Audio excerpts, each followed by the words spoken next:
தேவனுடைய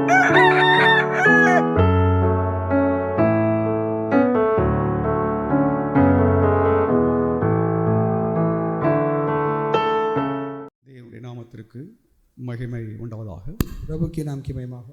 இந்த அருமையான பெந்தெகோஸ்து என்னும் திருநாளிலே इस खास पेंटेकोस्ट के इस दिन में கர்த்தருடைய சபையாக நாம் கடந்து வந்து கர்த்தருக்கு ஆராதனை செய்ய கர்த்தருடைய ஆவியானவரை நாம் மகிமைப்படுத்த கர்த்தர் நமக்கு பாராட்டுக்கும் கிருபைகளுக்காக கர்த்தருக்கு ஸ்தோத்திரம். प्रभु के नाम की महिमा करने के लिए प्रभु ने हमें अनुग्रह किया है, प्रभु को धन्यवाद। பெந்தெகோஸ்து என்னும் வார்த்தை पेंटेकोस्ट करके ये शब्द जो है ஆங்கிலத்தில் அது பென்டகாஸ்ட் என்று சொல்வார்கள். इंग्लिश में पेंटेकोस्ट कहते हैं।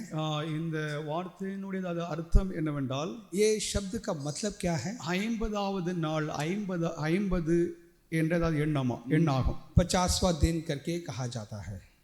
கர்த்தராகிய இயேசு கிறிஸ்து உயிர்த்தெழுந்த பரிசுத்த ஞாயிறிலிருந்து இன்றைக்கு, அதாவது ஆவியானுடைய வருகை பெந்தெகோஸ்து என்னும் இந்த பரிசுத்த நாள் வரைக்கும் சரியாக கணக்கு பாருங்கள் 50 நாட்கள் ஆகும். प्रभु यीशु जिस दिन जी उठा उस दिन से लेकर अब तक का जो अगर गिनेंगे तो 50 दिन होते हैं। யூதர்களுடையதாவது பண்டிகையினதாவது கணக்கின்படி यहूदियों के तारीख के मुताबिक 7 வாரங்கள் என்ற கணக்கு 49 நாட்கள் ஆகும். 7 हफ्ता यानी 49 दिन जो होता है। இந்த ஏதாவது பெந்தெகோஸ்து என்னும் இந்த நாளிலே पेंटेकोस्ट के इस दिन में யூத ஜனங்கள் அறுவடை ஏதாவது பண்டிகை ஏதாவது அவர்கள் ஆசரித்தார்கள்.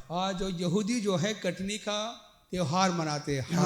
வயலில் ஏதாவது உண்டாயிருந்த விளைச்சலை ஏதாவது அறுக்கும் ஏதாவது ஒரு திருநாளாகும். वो एक ऐसा दिन है जो कि फसल की कटनी करते, हार्वेस्ट करते। ஆண்டவர் தம்முடைய ஜனங்களுக்கு ஏதாவது கொடுத்த நன்மைகள் ஆசீர்வாதங்கள் அதை ஏதாவது அது நிமித்தம் தேவனுக்கு அவர்கள் அதாவது நன்றி செலுத்தும் ஒரு திருநாள். प्रभु ने जो आशीर्वाद जो दिया है उसे याद रखते हुए ये त्योहार जो हम मनाते हैं। பூமிக்குரிய ஆசீர்வாதங்கள் கர்த்தர் தாதி யூதர்களுக்கு வாக்களித்த ஆசீர்வாதங்களை அவர்கள் பெற்றுக்கொண்டது நிமித்தம் அந்த நாளில் ஷவோத் என்றதாவது யூத பண்டிகை அவர்கள் ஆசரித்து வந்தார்கள். जमीनी आशीर्वाद जो प्रभु ने जो आशीर्वाद जो दिया है उसे याद रखते हुए शवोत करके उस त्योहार को मनाते हैं। அதே பெந்தெகோஸ்து என்னும் அந்த நாள், वो पेंटेकोस्ट के दिन கிறிஸ்தவர்களாகிய நாம் அதை வேறு விதமாக நாம் அதை ஆசரிக்கிறோம். और मसीही जो है कि इसे अलग तरीके से मनाते हैं। தேவன் ஆங்காங்கே இருக்கும் தம்முடைய அதாவது ஜனங்களை, जहाँ जहाँ प्रभु के लोग जो हैं தம்முடைய ஆடுகளை ஒன்று சேர்த்து अपने भेड़ को वो जमा करता है। பலதாது இனங்களில் பல மொழி பேசுகிறவர்கள் பல தேசங்களில் உள்ள இயேசுவை விசுவாசிக்கிற அனைத்து ஜனங்களையும் हर एक मुल्कों के अपनी अपनी भाषा बोलने वाले जो लोग जो है उनको जमा करता है। அவர்களை ஏதாவது இணைத்து அவர்கள் மேல் தம்முடைய ஆவியை ஏதாவது பொழிந்த ஒரு திருநாளாகும்.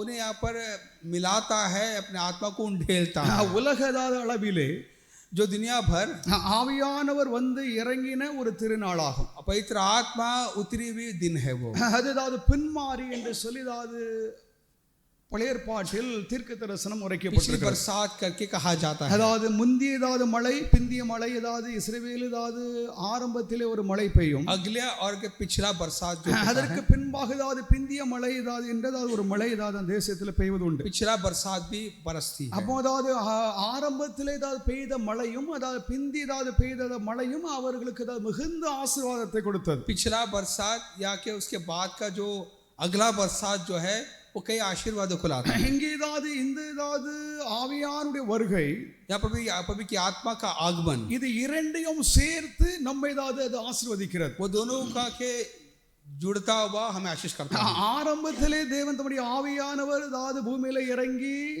ஏதாவது யூத ஜனங்களையும் இயேசுவை விசுவாசித்த விசுவாசிகளையும் ஆசீர்வதித்தது போல शुरुआत में कहते यहूदी लोगों को यीशु पर विश्वास करने वालों को प्रभु की आत्मा ने आशीष किया। என்னாலும் இயேசுவை ஏதாவது விசுவாசிக்கிற அனைத்து ஏதாவது விசுவாச ஜனங்களையும் ஆசீர்வதிக்கும் ஏதாவது பின்மாரியை குறித்து ஏதாவது இங்கே வேதம் நமக்கு ஏதாவது சொல்லுகிறது. उसके बाद जाके लोगों को आशीष करने के जो अगला बरसात के बारे में हम देखते हैं। தேவன் தம்முடைய ஜனங்களை தம்முடைய ஆவியினால் அதாவது நிரப்புவார் ஆசீர்வதிப்பார் என்ற ஒரு வாக்குத்தத்தம் ஏற்கனவே கொடுக்கப்பட்டது. पहले से ये कहा कि अपने लोगों को आशीष करता है। பழைய ஏற்பாட்டிலே இஸ்ரவேலர் அதாவது முழுவர் அதாவது எல்லாரும் அதாவது தம் அதாவது ஆவியானதாவது அபிஷேகிக்கவில்லை தான் நிரப்பவில்லை. प्रभु की आत्मा के जो पुराने नियम के सभी इस्राएलियों को अभिषेक नहीं किया. அதாவது ஒரு சிலர்களை कुछ लोगों को தேசத்தின் தலைவர்கள் जो मुल्कों के जो सरदार தேசத்தில் தீர்க்க தரிசனம் அதாவது உரைக்கும்படியாக அனுப்பப்பட்டவர்கள் या जो प्रभु के लिए जो नबूवत करने वालों पर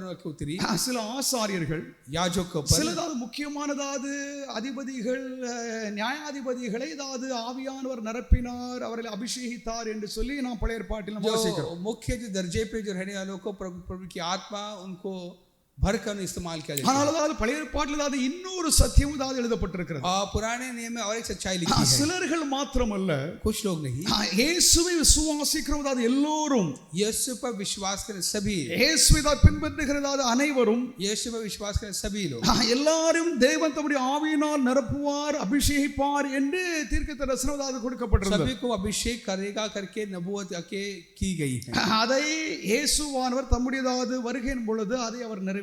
और यीशु के आगमन में प्रभु यीशु से पूरा करता ஒரு है. வசனத்தை நாம் வாசிப்போமாக. एक वचन को पढ़ेंगे हम. 1 யோவான் 2ஆம் அதிகாரம் 27வது வாக்கியம். पहला यूहन्ना 1:27. 1 யோவான் 2:27 2:27. पहला यूहन्ना 2:27. வாசிக்கலாம் யாராவது ஒரு அவராலே பெற்ற அபிஷேகம் உங்களில் நிலைத்திருக்கிறது. ஒருவர் உங்களுக்கு போதிக்க வேண்டியதில்லை. அந்த அபிஷேகம் சகலத்தை குறித்து உங்களுக்கு போதிக்கிறது. அது சத்தியமா இருக்கிறது, பொய் அல்ல. அது உங்களுக்கு போதித்தபடியே அவரில் நிலைத்திருப்பீர்களாக. ஹalleluya हालेलुया. இங்கே யோவான் அப்போஸ்தலன் அதாவது இப்படி எழுதுகிறார். या यूहन्ना प्रेरित इस तरह लिखता है, நீங்கள் அவராலே பெற்ற அபிஷேகம் உங்களில் நிலைத்திருக்கிறது. और तुम्हारा वो अभिषेक जो इसमें जो है तुम में है. இந்த வசனத்தில் அது பின்பகுதி பாருங்கள். उसके अगला वचन को देखो, அது உங்களுக்கு அதாவது போதித்தபடியே அவரில் அதாவது நிலைத்திருப்பீர்களாக. कि तुम इसके मोहताज नहीं कि कोई तुम्हें सिखाए. நீங்கள் அவராலே பெற்ற அபிஷேகம் உங்களில் நிலைத்திருக்கிறது. जो अभिषेक तुमने जो पाया है तुम में कायम है.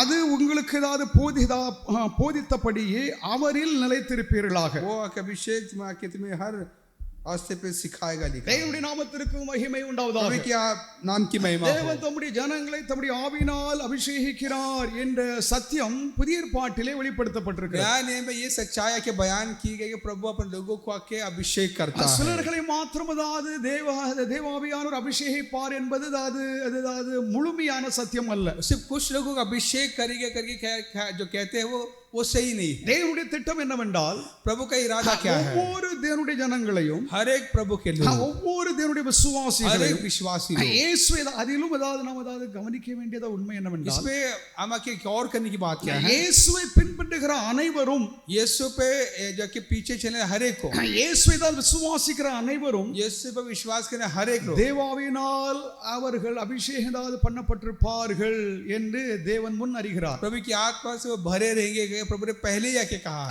நாம் எல்லோரும் அதாவது அநேகம் பேர் அதாவது தேவனுடைய ஆவியை நாம் பெற்றிருக்கிறோம். हम सब ने प्रभु की आत्मा पाए हैं, தேவனுடைய அபிஷேகத்தை நாம் பெற்றிருக்கிறோம். प्रभु के अभिषेक को पाए हैं. அபிஷேகம் பெறாதவர்கள் அபிஷேகத்தை பெற்றுக்கொள்ள வேண்டும். और जो अभिषेक नहीं पाए वो पाना चाहिए. ஏனென்றால் அதாவது அபிஷேகம் என்பது ஆண்டவருடைய ஒரு வாக்குத்தத்தமாகும். क्योंकि अभिषेक जो है वो प्रभु का वादा है. ஏனென்றால் இந்த வாக்குத்தத்தம் அதாவது புதிய ஏற்பாட்டில் அதாவது முதல் முறையாக அதாவது சொல்லப்படவில்லை. ये आके नया नियम में पहली बार नहीं कही இது गई है. ஏற்கனவே பழைய ஏற்பாட்டில் சொல்லப்பட்ட தேவனுடைய வாக்காகும். ये पहले ही पुराने नियम में जो कई बातें अब पूरा होती है. சர்வலோகம் அதாவது எல்லா லோகங்களிலும் तमाम दुनिया में ஆவியானவரின் அருள் மாறி பொழியும் அதாவது பொழியும் என்று சொல்லி தேவன் अब வாக்குரைத்தார். प्रभु का अनुग्रह जो कि हर एक पक्के ओके उतरेगी बरसेगी करके लिखी है. யோவேல் 2ஆம் அதிகாரம் 28 29வது योवेल வாக்கியத்திலே दूसरा अध्याय 28 को पढ़ेंगे. யோவேல் நான் மாம்சமான யாவர் மேல் என் ஆவியை ஊற்றுவேன். அதற்கு பின்பு மாம்சமான யாவர் மேலும் என்னுடைய ஆவியை நான் ஊற்றுவேன். அப்பொழுது உங்கள் குமாரரும் உங்கள் குமார்த்திகளும் தீர்க்கதரிசனம் சொல்வார்கள். உங்கள் மூப்பர்கள் சொப்பனங்களையும் உங்கள் வாலிபர்கள் தரிசனங்களை காண்பார்கள். ஊழியக்காரர் மேலும் ஊழியக்காரி மேல் நாட்களில் என் ஆவியை ஊற்றுவேன்.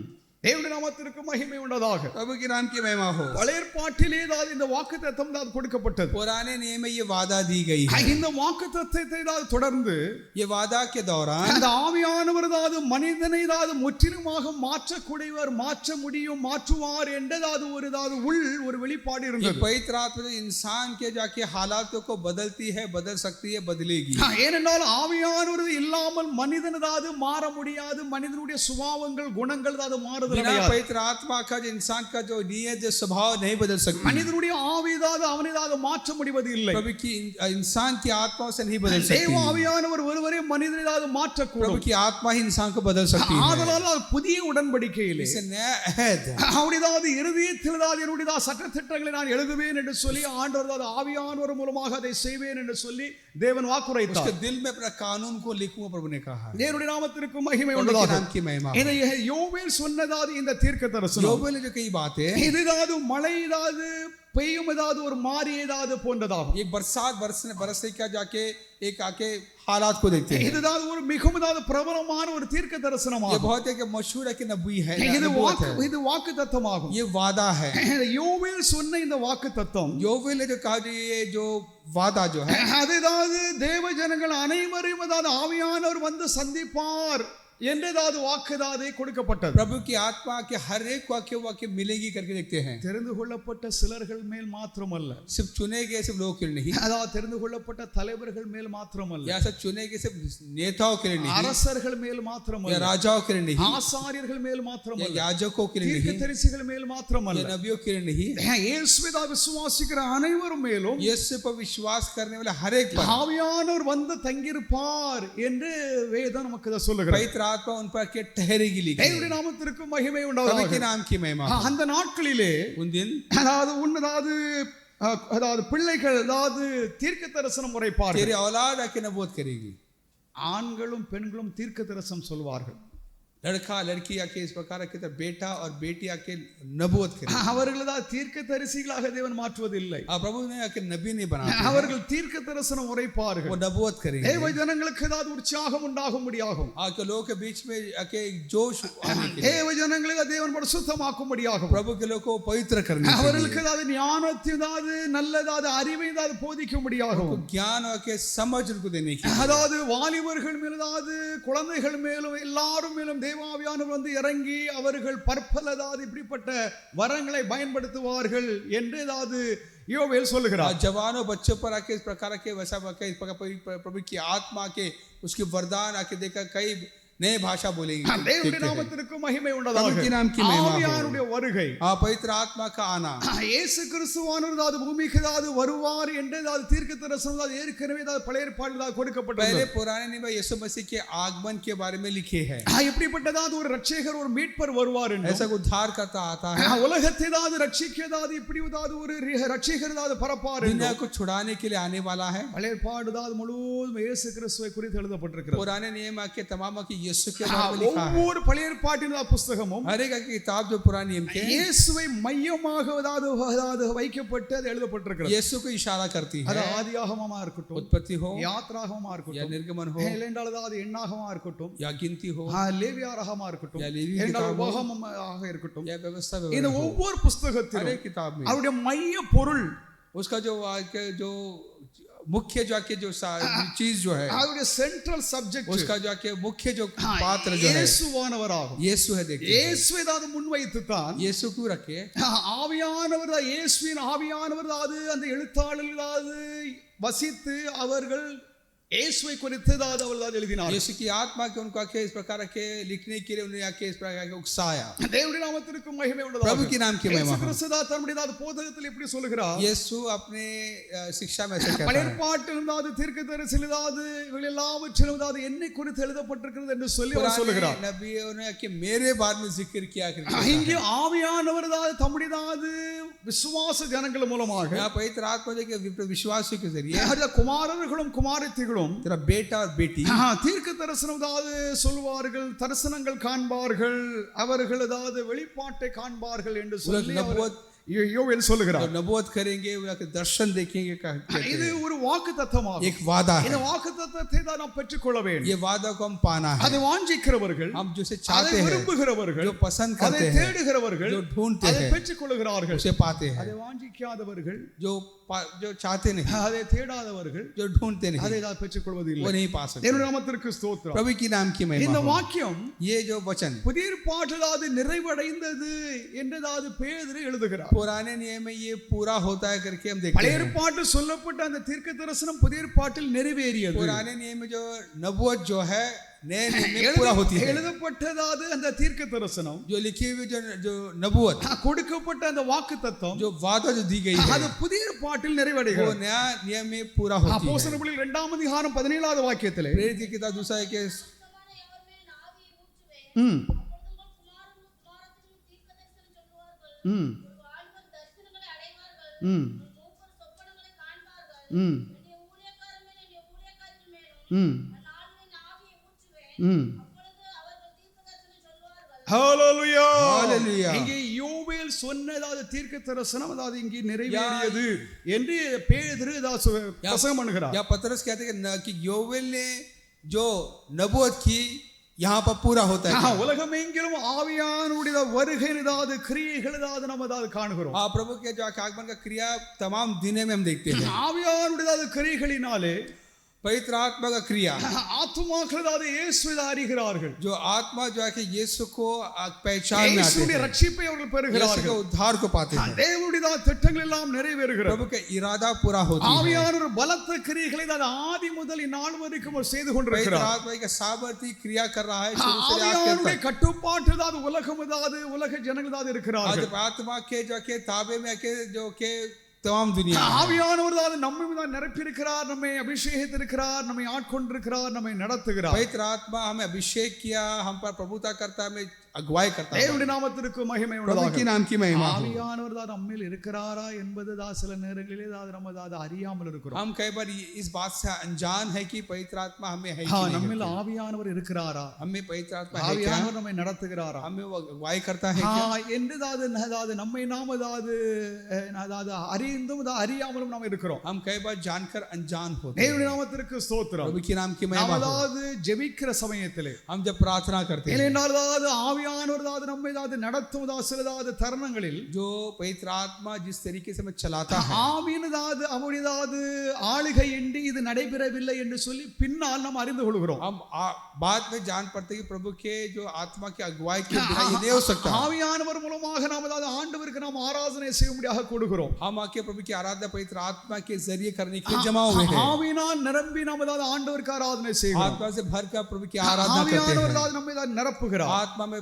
भरता है। ஆவியானவர் நிரப்பாமல் ஒரு சரியான ஒரு முழுமையான ஒரு ஆராதனை செய்ய முடியாது. पवित्र आत्मा के भरपूरी के बगैर हम प्रभु के लिए ठीक आराधना नहीं कर सकते। ஆவியானவருடைய கட்டுப்பாட்டில் தான் நம்ம எல்லோரும் இருக்கிறோம். அவருடைய சபை पवित्र आत्मा के काबू में हम सब தேவனுடைய हैं। நாமத்திற்கு மகிமை प्रभु உண்டாகட்டும். के नाम की महिमा हो। தேவன் தம்முடையதாவது ஜனங்களை அபிஷேகிப்பேன் என்றதாவது வாக்குதாவது நிறைவேறியது. प्रभु जो वादा जो किया कि मैं अपने लोगों को आके इस पर भरूंगा करके उसे पूरा करता हूं। அதற்கு முன்பு उससे पहले தேவன் தம்முடையதாவது மேசியாவை अपने जो मसीह को அது தாமதாவது அனுப்ப இருக்கும் கிறிஸ்துவை जो भेजने वाला मसीह को அவரை அவர் அபிஷேகம் பண்ணியிருக்கிறார் என்று சொல்லி வேதம் சொல்லுகிறது. वो अभिषेक किया करके देखते हैं। ஏசாயா 11ஆம் அதிகாரம் 1வது வாக்கியம். यशायाह 11:1 को पढ़ेंगे हम।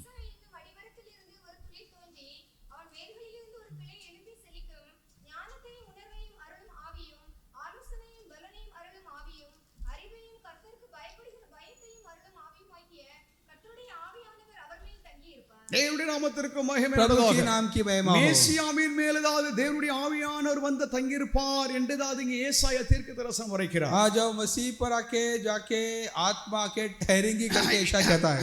தேவனுடைய ஆவியானவர் வந்து கிறிஸ்துவில் தங்கியிருப்பார். प्रभु की आत्मा मसीह पर ठहरेगी। அதாவது அவர்தாவது தங்கியிருந்து அவருக்கு அதாவது அவரில் சில குணங்களை அவர் வெளிப்படுத்துகிறார். और उसके खूबियों को जाहिर करता है। அது ஞானத்தையும் वो ज्ञान को அறிவையும் அருளும் ஆவி. और आके जो है बुद्धि का जो है आत्मा। இயேசுவானது ஞானத்தையும் அறிவையும் அதாவது பிறருக்கு அருளும் ஆவியானவராக அவரில் வாசம் செய்தார். यीशु में जाके प्रभु का ज्ञान और बुद्धि का आत्मा के ठहरी थी। இயேசுவானது இரண்டாவது ஆலோசனையும் பலனையும் அருளும் ஆவியை அவர் பெற்றிருந்தார். सलाह का और आके सामर्थ का आत्मा से बसी थी। மூன்றாவது புத்தியும் கர்த்தருக்கு பயப்படுவதாவது பயம் என்னும் ஆவியை அவரில் நிறைவாக समझ और प्रभु का डर का जो आत्मा उस पर बसी थी। தேவனுடைய நாமத்திற்கு மகிமை प्रभु உண்டாகட்டும். के नाम की महिमा। இயேசுவானது ஆவியானவரால் அபிஷேகம் பண்ணப்பட்டார். प्रभु यीशु ने पवित्र आत्मा से अभिषेक किया। அபிஷேகம் என்றால் என்ன? अभिषेक क्या है? அபிஷேகம் என்பது अभिषेक ஆவியானவர் நம்மில் வசித்து पवित्र आत्मा हमें बसता है, நம்மை ஆட்கொண்டு हम पर प्रभु நம்மை நிரப்பி हमें भरता है, நம்மளுமாக செயல்படுகிறது அது ஒரு செயலாகும். हमसे जो कि वो क्रिया करता है वो एक क्रिया है. ஆவியானவர் என்பவர் அது ஒரு வெறும் ஒரு வல்லமை ஒரு சக்தியோ அல்ல. पवित्र आत्मा जो है किसी एक ताकत नहीं है. சிலர்கள் அது பரிசுத்த ஆவியானவர் ஏதாவது ஒரு வல்லமை ஒரு சக்தி ஒரு ஏதாவது பலன் என்று சொல்வார்கள். प्रभु की आत्मा को ताकत करके मानते हैं, அது துர்போதனையாகும். वो गलत है, தவறான ஒரு वो போதனை. गलत बात है. ஆவியானவர் ஆவி ஆத்மா பரிசுத்த ஆவின்னு சொல்லிட்டு தான் வேதாகமத்தில் இருக்குது. पवित्र आत्मा हम देखते हैं. ஆனால் தான் பிரசங்கிமார்கள் அது பிரசங்கிக்கிறவர்கள் ஆவியானவர் என்று சொல்லி பிரசங்கிப்பார்கள். आज प्रचारक की आत्मा के जो क्या मांगते हैं, வேதாகமத்தில் அது ஆவியானவர் என்றதாவது இந்த தமிழ் இதாவது இந்த சொற்றொடர் அதுல இருக்காது. आज आत्मा करके जो आके तमिल में जो है वो आके में அது வெறும் அது ஆவி, वो सिर्फ आत्मा. அது ஆங்கிலத்துல ஹோலி அது ஸ்பிரிட் என்று சொல்லி இருக்கிறது. इंग्लिश में के पवित्र आत्मा करके அந்த ஹோலி ஸ்பிரிட் என்பவர் அது ஒரு ஆள் தத்துவம், அதாவது ஒரு நபருடையதாவது ஆளுமை உள்ளவர் என்பதை நாம் அதாவது மற்ற ஏனைய வசனங்கள் மூலமாக நம்ம அறிந்து கொள்ளலாம். आज पवित्र आत्मा की व्यक्ति के स्वभाव को दिखाते हैं. இந்த ஆவியானவர் ये जो நாம் விசுவாசிக்கும் பிதா குமாரன் பரிசுத்த ஆவி என்னும் திரியேக அந்த இறைவனை நாம் அதாவது பின்பற்றுகிறோம். हम आके त्रिएक परमेश्वर पिता पुत्र पवित्र आत्मा के हम के पीछे चलते हैं, பிதாவும் தேவன், पिता भी प्रभु है குமாரனும் தேவன், और बेटा भी பரிசுத்த प्रभु है, ஆவியானவரும் தேவன் என்று சொல்லி நாம் விசுவாசிக்கிறோம். पवित्र आत्मा भी प्रभु करके मानते हैं.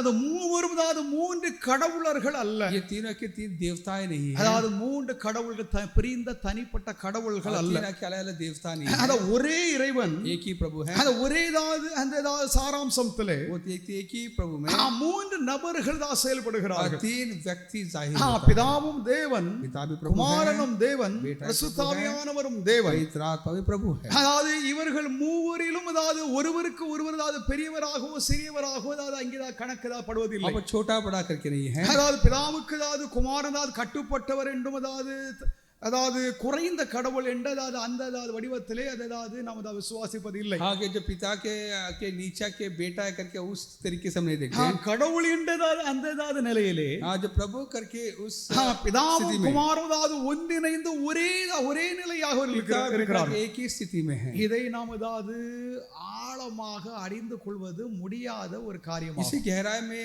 जानना के बहुत मुश्किल है.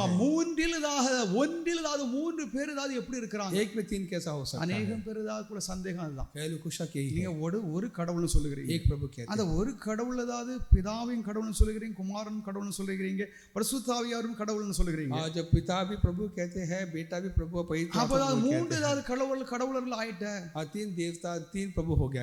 இந்த கணக்கு நாம் அறிந்து கொள்ள முடியாத ஒரு பெரிய ரகசியம். समझ आके बहुत ही गहरा है, हम समझ नहीं सकते. என்றாலும் இதை நாம் விசுவாசத்தோடு நாம் ஏற்றுக்கொள்கிறோம். विश्वास से स्वीकार, வேதமும் அதை போதிக்கிறது, बाइबल भी सिखाती है, அதை நாம் ஏற்றுக்கொள்கிறோம். हम उसे स्वीकार करते हैं. கேள்வி எழுப்புகிறது, கேள்வி இந்த தினத்தில் அதாவது கார்ல வரும் பொழுது நாங்க ஏதோ பேசிக்கிட்டோம்.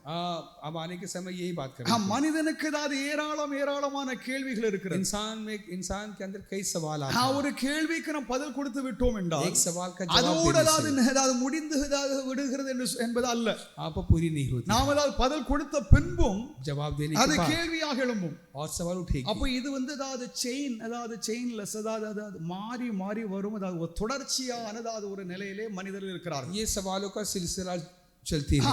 வேதம் நமக்கு நிறைவான முழுமையான இறுதியான சத்தியத்தை நமக்கு சொல்லுகிறது. बाइबल हमें आके ये पूर्ण सच्चाई அதை நாம் விசுவாசத்தோடு நாம் ஏற்றுக்கொள்ள வேண்டும். विश्वास से स्वीकार, அதை நாம் விசுவாசத்தோடு ஏற்றுக்கொள்கிறோம். विश्वास से स्वीकार करते हैं. இதில் பல கேள்விகள் உண்டு. से कई सवाल उठती है. அந்த கேள்விகளுக்கு எல்லாம் தேவன் பதில் கொடுப்பது இல்லை.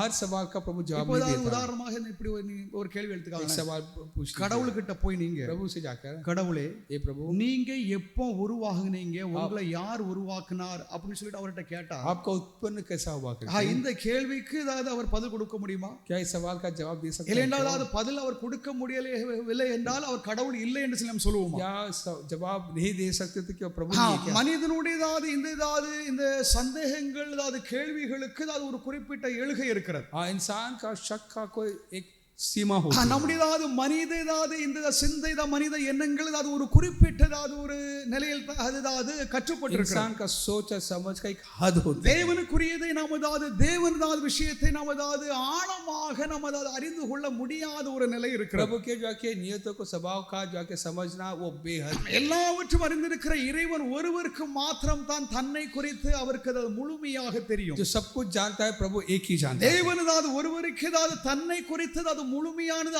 அவர் ஒருவருக்கு மாத்திரம் தான் தெரியும். प्रभु अपने बारे में खुद जानता அப்ப है। இறைவனை குறித்து நாம் அதாவது முழுமையாக அறிந்து கொண்டு அது விட்டோம் என்றால் अगर प्रभु के बारे में अगर सब कुछ जान இறைவனதாவது இறைவனாகவே இருக்க वो முடியாது. प्रभु नहीं हो सकता। இறைவனை பற்றி நான் அறிஞ்சிட்டேன், प्रभु के बारे எனக்கு में எல்லாம் தெரியும், मुझे सब कुछ என்னால் அதாவது அவர் இறைவனாக இருப்பதற்கு அதாவது அங்கேதாவது எதுவே இல்லை. वहां पर प्रभु होने का वो स्थान ही नहीं। இந்த திரீகம் என்றதாவது இந்த சத்தியம் ये त्रिएक जो परमेश्वर का அதாவது வேதாகமத்தில் உள்ளதாவது மிக மிகதாவது உயர்ந்ததும் மிக மிக ஆஸ்வதிக்கப்பட்டதும் மிக மிகதாவது ரகசியமான உபதேசங்களில் அது திருத்துவ உபதேசம் மிகவும் பெரியதானது அடிப்படையானது. जो त्रिएक परमेश्वर का जो कार्य जो है बहुत ही गहरा है और बहुत ही रहस्यमय है। இங்கே தேவன் தம்முடைய குமாரனை அபிஷேகித்திருக்கிறார் என்றதாவது இங்கே ஏசாயா தீர்க்கதரிசி சொல்கிறார். प्रभु ने यीशु को अभिषेक किया। ஞானத்தின் அருளும் ஆவி, ज्ञान और बुद्धि का, ஆலோசனை பலனின் அருளும் ஆவி, सलाह का और सामर्थ का புத்தியும் கர்த்தருக்கு பயப்படுகிற பயத்தின் ஆவியை கர்த்தர் அவர்கள் கொடுத்திருக்கிறார். बुद्धि का और प्रभु का डर का आत्मा से अभिषेक किया। ஏசாயா 42 அதிகாரம் 1வது வாக்கியத்திலே ஏசாயா 42 को पढ़ेंगे। ஏசாயா 42:1 एक पढ़ेंगे 42:1। இதோ நான் ஆதரிக்கிற என் தாசன், நான் தெரிந்து கொண்டவரும் என் ஆத்மாவுக்கு பிரியமானவர் இவரே, என் ஆவி அவர் மேல் அமர பண்ணினேன், அவர் புறஜாதிகளுக்கு நியாயத்தை வெளிப்படுத்துவார். ஹalleluya. இங்கேதான் மேசியாவை குறித்து கிறிஸ்துவை குறித்து எழுதப்பட்டிருக்கிறது. यहाँ पर मसीह के बारे में लिखा है। கிறிஸ்துவின் மேல் தேவ ஆவியானவர் வந்து இறங்கி இருப்பார் என்று தீர்க்கதரிசனம் உரைக்கப்பட்டது। मसीह में प्रभु की आत्मा ठहरेगी। देखिए அதை இயேசு தான் இந்த தீர்க்கதரிசனத்தை அதை நிறைவேற்றுகிறார் என்று சொல்லி அவரே சொல்கிறார் பாருங்க। वो खुद यीशु कहता है कि इस नबूवत को पूरा किया। லூக்கா 4:17 இலிருந்து வாசித்து பாருங்கள்। लूका 4:17 को पढ़ेंगे। லூக்கா 4:17 இலிருந்து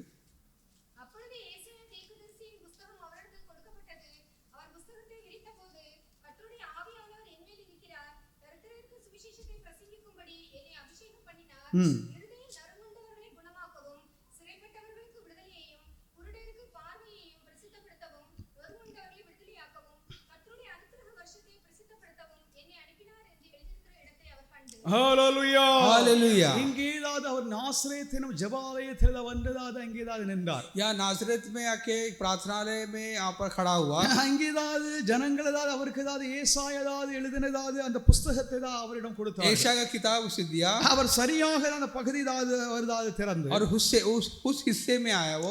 இங்கே ஏசாயா சொல்லியிருக்கும் தீர்க்கதரிசனத்தை தான் இங்கேதான் முன்வைக்கிறார்। यहाँ पर यशायाह ने जो नबूवत के उस हिस्से उस भाग में वो प्रभु यीशु आता है। அவர்தான் இங்க சொல்லுகிறார், அப்பொழுது ஏசாயா தீர்க்கதரிசியின் புத்தகம் அவரிடத்தில்தாவது கொடுக்கப்பட்டது। यशायाह नबी की किताब उसको दी गई। அவர்தான் புத்தகத்தை விரித்தத போது और किताब खोलकर கர்த்தருடைய ஆவியானவர் என் மேல் இருக்கிறார், प्रभु की आत्मा அவர்தான் இங்கேதாவது ஆரம்பிக்கிறார்। प्रभु की आत्मा मुझ पर है करके शुरू करता है। ஹalleluya हालेलुया। தேவாவியானவர் மேசியாவை கிறிஸ்துவை அபிஷேகம் பண்ணியிருந்தார்। प्रभु की परमेश्वर ने मसीह को अभिषेक किया। அந்த ஆவியானுடைய வல்லமையினால் தான் उस आत्मा के सामर्थ से அற்புத அடையாளங்களை वो செய்தார்। अद्भुत के निशान किए। கர்த்தருடைய சத்தியத்தை प्रभु के வெளிப்படுத்தினார்। सच्चाई को जाहिर किया। இஸ்ரவேலரை தேவனுக்கு ஏதாவது நேராக திருப்பினார்। इस्राएलियों को प्रभु के तरफ फिराया। தேவனுடைய வல்லமை உள்ள கிரியைகளை இயேசு நடப்பித்தார் என்று சுவிசேஷங்களிலே நாம் அதாவது படித்து அறிந்து கொள்ளலாம்। प्रभु के सामर्थ क्रिया किया करके खुशखबरी में देखते हैं। எளியவர்களை அதாவது தேவனிடம் அவர்தான் கூட்டி சேர்த்தார்। कंगालों को प्रभु की तरफ लेकर आया। தேவனுடைய அறிவையும் தேவனுடைய ஞானத்தையும் ஜனங்களுக்கு அவர் போதித்தார்। प्रभु का समझ बुद्धि के लोगों को सिखाया। தேவனுடைய சத்தியத்தை, प्रभु की सच्चाई को, தேவனை நாம் எப்படி ஆராதிக்க வேண்டும், प्रभु की आराधना कैसा करना है, தேவனை நாம் எப்படி விசுவாசிக்க कैसा வேண்டும், ईमान लाना है, தேவனால் நாம் எப்படி ரட்சிப்பை நாம் कैसा பெறலாம், उद्धार पाना है, தேவனால் நாம் எப்படி கிருபை நாம் பெறலாம், कैसा अनुग्रह को पाना है, தேவனால் நாம் எப்படி பாவம் மன்னிப்பை பெறலாம், कैसे गुनाह की माफी पाना है। இவரெல்லாம் மேசியா ஜனங்களுக்கு அவர் போதனை ये செய்தார்। सब के मसीह ने लोगों को தேவனுடைய सिखाया। நாமத்திற்கு மகிமை प्रभु உண்டாவதாக। के नाम की महिमा हो। இரண்டாவது, दूसरी बात, இந்த தீர்க்க தரிசனம் ये नबूवत அது நிறைவேறியதா। पूरा हुई।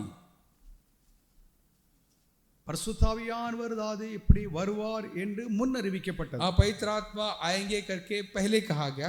இந்த அதாவது முன்னறிவிப்பு அதாவது இயேசுவின் மூலமாக அதாவது நிறைவேறி இயேசுவானவர் அதை அதாவது ரூபகாரப்படுத்துகிறார். ये जानकर है कि यीशु में पूरा होकर वो आके जाहिरी तौर से वाके हम देखते हैं कार्य को. இந்த வாக்குத்தத்தம், ये वादा, இந்த சத்தியம், ये सच्चाई இதை இயேசு தம்முடைய அப்போஸ்தலர்களுக்கு அதாவது கற்றுக் கொடுத்தார். यीशु अपने प्रेरितों को सिखाता, தம்மை பின்பற்றினவர்களுக்கு அதாவது போதித்தார். अपने जो उसके पीछे चलने वाले को सिखाया. விசேஷமாக அதாவது திருவிருந்தின் பொழுது இந்த அதாவது போதகத்தை அதாவது ஆவியானுடைய வருகையை குறித்து அதாவது அப்போஸ்தலர்களுக்கு அவர் பிரசங்கம் பண்ணார். खास कर प्रभुजन के समय के जो आत्मा के आगमन के बारे में अपने चेलों को सिखाया. அதற்கு பின்பு அதாவது பரத்திற்கு அதாவது அவர் எழுந்தருளி போவதற்கு முன்பு இந்த பரிசுத்த ஆவியானவரை குறித்து மறுபடியும் அதாவது பேசுகிறார். उसके बाद एक आसमान पर चढ़ जाने के समय के अपने दोबारा अपने चेलों को उस बात को याद दिलाया. யோவான் 14ஆம் அதிகாரத்திலே அதாவது ரொம்ப தெளிவாக எழுதப்பட்டிருக்கு. யோவான் 15 में साफ-साफ लिखी है. யோவான் 14:16 வாக்கியம். யோவானா 14:16.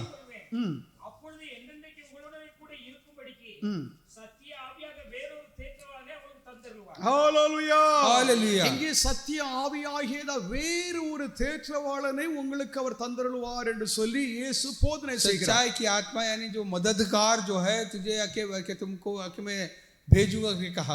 இந்த யோவான் 14 17ஆம் அதிகாரம் வரைக்கும் யோவானா 14 से 17 तक இந்த நீண்ட போதனையை ये प्रभु अपने एक लंबी एक बातचीत करता है. இந்த திருவருந்திற்கு முந்தி அப்போஸ்தலர்களுக்கு போதித்த போதனையாகும். आज प्रभु जी से पहले के जो चेलों को जो बताई बातें देखते हैं. இங்கே வேறு ஒரு தேற்றவாளனை நான் உங்களுக்கு और அனுப்புவேன் एक என்று मददगार சொல்கிறார். मैं भेजूंगा प्रभु ने कहा. வேறு ஒரு தேற்றவாளன். और एक मददगार. அப்ப வேறு ஒரு தேற்றவாளன் யார்? और एक मददगार कौन है?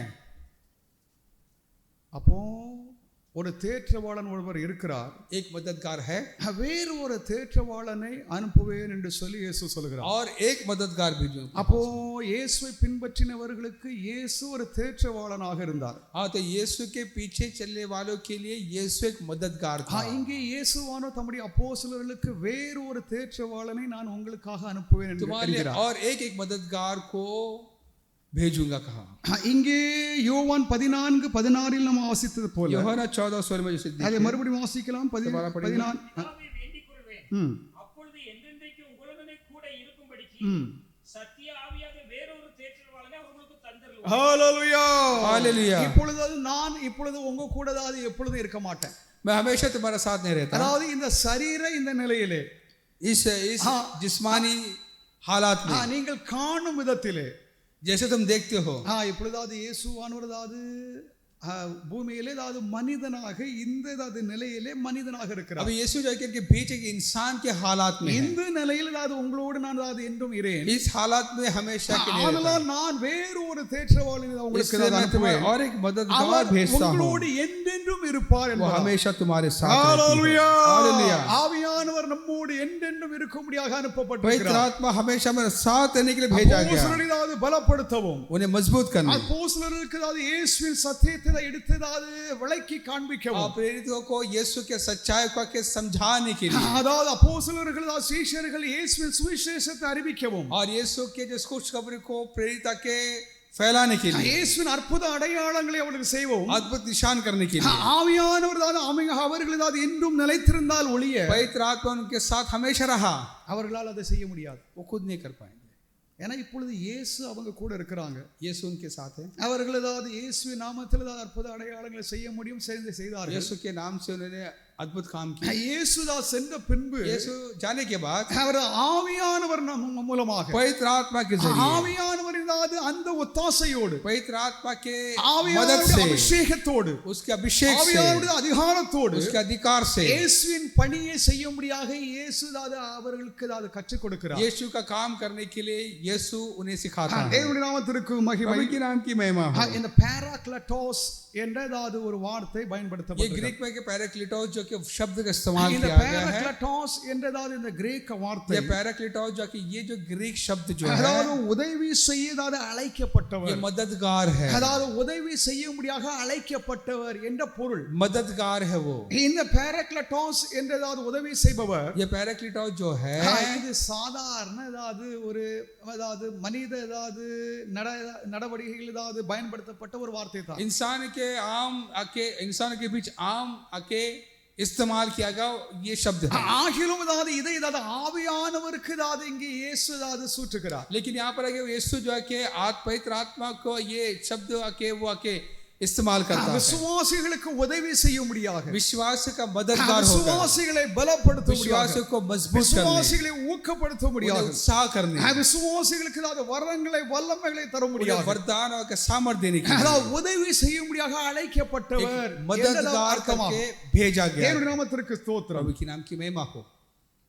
இந்த ஆவியானவர் இயேசுவை விசுவாசிக்கிறவர்களுக்கு முழு அதாவது ஒத்துழைப்பதாக கொடுப்பவர். ये पवित्र आत्मा जो उस पर विश्वास करने वाले को आके एक मददगार है। அவர் தனியாக தன்னை குறித்து அவர் பேசுவதில்லை. वो अपने बारे में कुछ नहीं कहता, பரிசுத்த ஆவியானவர் தன்னை குறித்து ஒன்றும் சொல்வதில்லை. अपने बारे में पवित्र आत्मा कुछ नहीं कहता। ஆவியானவருடைய அவருடைய முதற்கனுடைய பணி என்னவென்றால், पवित्र आत्मा का पहला काम क्या है? இயேசுவை மகிமைப்படுத்துவதாகும். यीशु की महिमा करना। ஹalleluya हालेलुया। இயேசுவின் நாமம் மகிமைப்பட, यीशु का नाम महिमा पाने के लिए ஆவியானவருடைய துணையின்றி அது நடைபெறுவது இல்லை. पवित्र आत्मा के मदद के बगैर नहीं हो सकता। இயேசுவின் நாமம் மகிமைப்படுகிறது. जहाँ पर प्रभु की नाम महिमा होता है, இயேசுவுக்காக தேவ ஜனங்கள் ஆராதனை செய்கிறார்கள், यीशु के नाम से आराधना करते हैं, எங்கெல்லாம் அற்புத அடையாளங்கள் நடைபெறுகிறதோ, निशान जहाँ होती है, எங்கெல்லாம் வல்ல கிரியைகள் நடைபெறுகிறதோ, साबत क्रिया होती है, அங்கெல்லாம் ஆவியானவருடைய செயல்பாடுகள் உண்டு என்று இங்கே ஆண்டவர் சொல்லுகிறார். वहाँ पर पवित्र आत्मा का क्रिया होती है। என்னை போன்ற வேறொரு தேற்றவாளனை நான் உங்களுக்காக அனுப்புகிறேன். मेरे जैसा और एक मददगार। யோவான் 14:26 14:26 யோவானா 14:26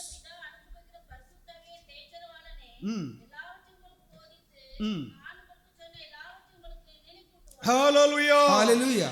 இங்கே ஆவியானவர் யாருக்கு போதிப்பார்னு எழுதப்பட்டிருக்குது? यहाँ पर जो पवित्र आत्मा किसको सिखाता है? உங்களுக்கு அப்போஸ்தலர்களுக்கு போதிப்பார் என்று சொல்லி எழுதப்பட்டிருக்கு. प्रेरितों को सिखाता है।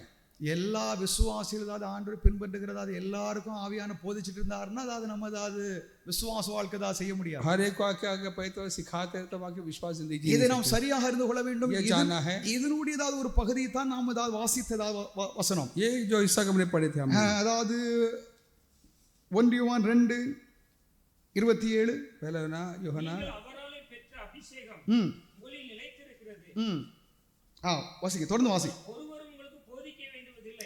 இது அப்போஸ்தலர்களுக்கு யாரும் போதிக்க வேண்டிய அவசியம் இல்லை. प्रेरितों को कोई सिखाने की जरूरत नहीं है। அபிஷேகம் சகலத்தை குறித்து உங்களுக்கு போதிக்கிறது. அந்த அபிஷேகம் சகலத்தை குறித்து அப்போஸ்தலர்களுக்கு போதிக்கிறது.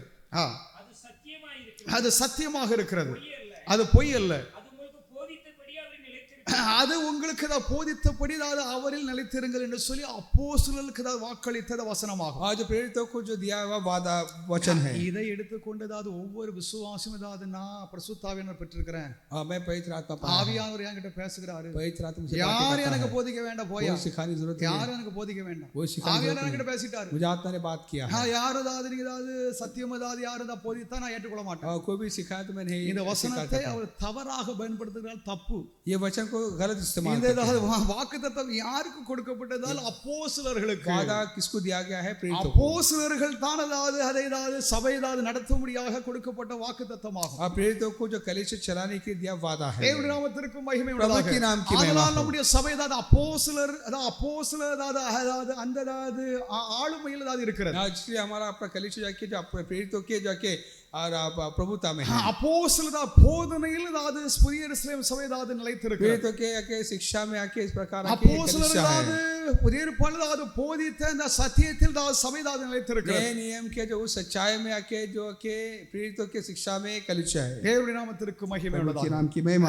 உதவி செய்யும்படியாக அழைக்கப்பட்ட ஆவியானவர் आज मददगार के भेजा गया। அதற்கு அதனுடைய அர்த்தம் என்னவென்றால், इसका मतलब क्या है? அவர் நமக்காக வழக்கறிஞரை போல हमारे लिए कि वकालत करता है, சட்ட ரீதியாக कानूनी तौर से, அல்லது நீதிமன்றத்தில் जो न्यायाधीश உங்களுக்காக வாதாட உங்கள் பக்கம் நிற்பவர். आज तो आपके लिए वकालत करने वाला एक நம்மை advocate சாத்தானதா சோதிக்கிறான். शैतान आजमाता है। சாத்தானதா நம்மை பற்றி தேவனதா குற்றம் சாட்டுகிறான். शैतान जो कि अब हमारे बारे में प्रभु से शिकायत करता பூமியில் है, ஏதாவது நம்மைக்கு விரோதமாக ஏதாவது பலர் ஏதாவது நம்மை பற்றி ஏதாவது குற்றம் சாட்டுவாங்க. हमारे बारे में शिकायत करता है। பொதுவாக ஏதாவது கிறிஸ்தவர்கள் ஏதாவது குற்றம் சாட்டுவது ரொம்ப ஏதாவது எளிதான ஒரு காரியம். आज जो मसीहों पर इल्जाम लगाना आसान बात है। அதாவது கிறிஸ்தவர் ஏதாவது உண்மையாக இருக்கிறவர் ஏதாவது குற்றம் சாட்டுவது ஏதாவது ஒன்றுதான் பெரிய காரியம் அல்ல. आज जो मसीह के लिए जो सच्चे से चलते हैं उसके बारे में, அதாவது குற்றம் ஏதாவது செய்தவர்கள் ஏதாவது குற்றம் சாட்டதாவது படுகிறது, जो आके इल्जाम जो जिस पर उन पर इल्जाम लगाते हैं, குற்றம் செய்யாதவர்கள் ஏதாவது குற்றம் சாட்டுகிறார்கள். और जो गलती नहीं किया उस पर भी इल्जाम लगाते हैं। இதற்கு ஏதாவது பரிசுத்த ஆவியானவருடைய துணை, ये इनके लिए पवित्र आत्मा मददगार है। நமக்காக ஏதாவது தேவனிடம் ஏதாவது வழக்கு ஏதாவது அறிஞரை போல हमारे लिए वो वकालत करता है। வழக்கறிஞர் என்றால் ஆங்கிலத்தில் என்ன சொல்வார்கள்? उस इंग्लिश में क्या कहते हैं? ஜட்ஜ் இல்ல, एडवोकेट, வக்கீல், லாயர். அப்போ वकील की तरह है। நமக்காக நம்ம ஏதாவது இப்போ ஏதாவது கோர்ட்ல ஒரு கேஸ் நடக்குது, एक केस लड़ती है, அந்த ஏதாவது சட்ட ஏதாவது சிக்கலை நம்ம ஏதாவது சமாளிக்க முடியல, उसे कानून के उस कार्य को हम नहीं நமக்கு விரோதமாக இன்னொரு ஏதாவது வக்கீல் ஒருத்தர் இருக்கிறான், हमारे लिए एक तरफदारी करने के लिए है। நாம் வந்து அதாவது வாதம், அந்த வாதத்தில் ஏதாவது நாம் சரியாக பதில் கொடுக்க முடியல, उस बहस में हम ठीक நமக்காக ஆவியானவர் வந்து நின்று हमारे तरफ ஒரு வழக்கறிஞரை போல ஏதாவது அந்த நீதிபதி இடம் ஏதாவது எடுத்து ஏதாவது சொல்லும் ஏதாவது ஒரு ஏதாவது ஆற்றல் ஏதாவது கொண்டவர், एक वकील की तरह वकालत करता है। அப்ப இது மனிதர்களுடைய குற்றச்சாட்டுக்கு ஏதாவது பெருசாக நம்ம எடுத்துக்கொள்ள வேண்டாம். इंसान के इल्जाम को बड़े ना समझें। சாத்தான் ஏதாவது நம்மை குறித்து ஏதாவது குற்றம் சாட்டுவதால் குற்றச்சாட்டை हम पे इल्जाम लगाता है, தேவனுக்கு முன்பாக சரியாக ஏதாவது எடுத்து அதற்கு பதில் அளிப்பவர், प्रभु के सामने वो सही जवाब देने के यार? लिए कौन?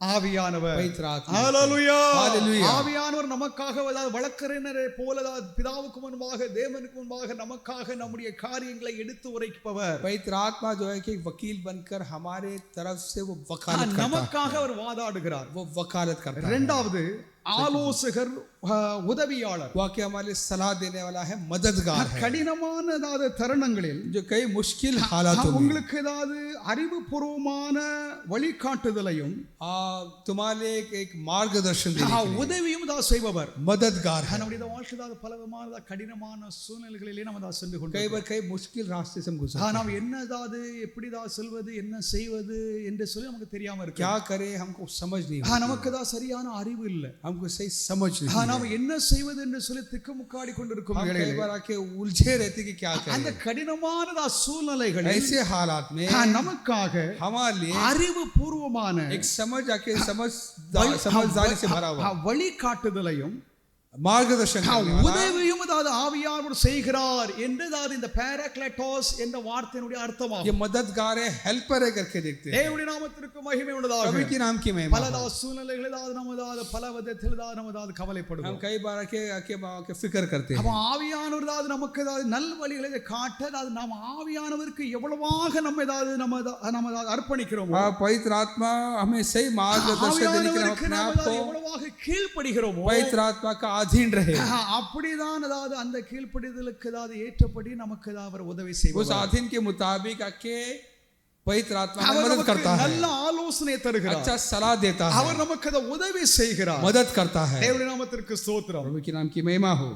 ஆவியானவர் ரொம்ப கடினமானவர், पवित्र आत्मा बहुत है कि सख्त है, அவர் ரொம்ப கோபமானவர், बहुत है कि वो गुस्सा करता है, என்றும் ஒரு நம்பிக்கை இருக்கிறது. ऐसा एक मानना भी है। ஆவியானவரை நாம் துக்கப்படுத்த கூடாது.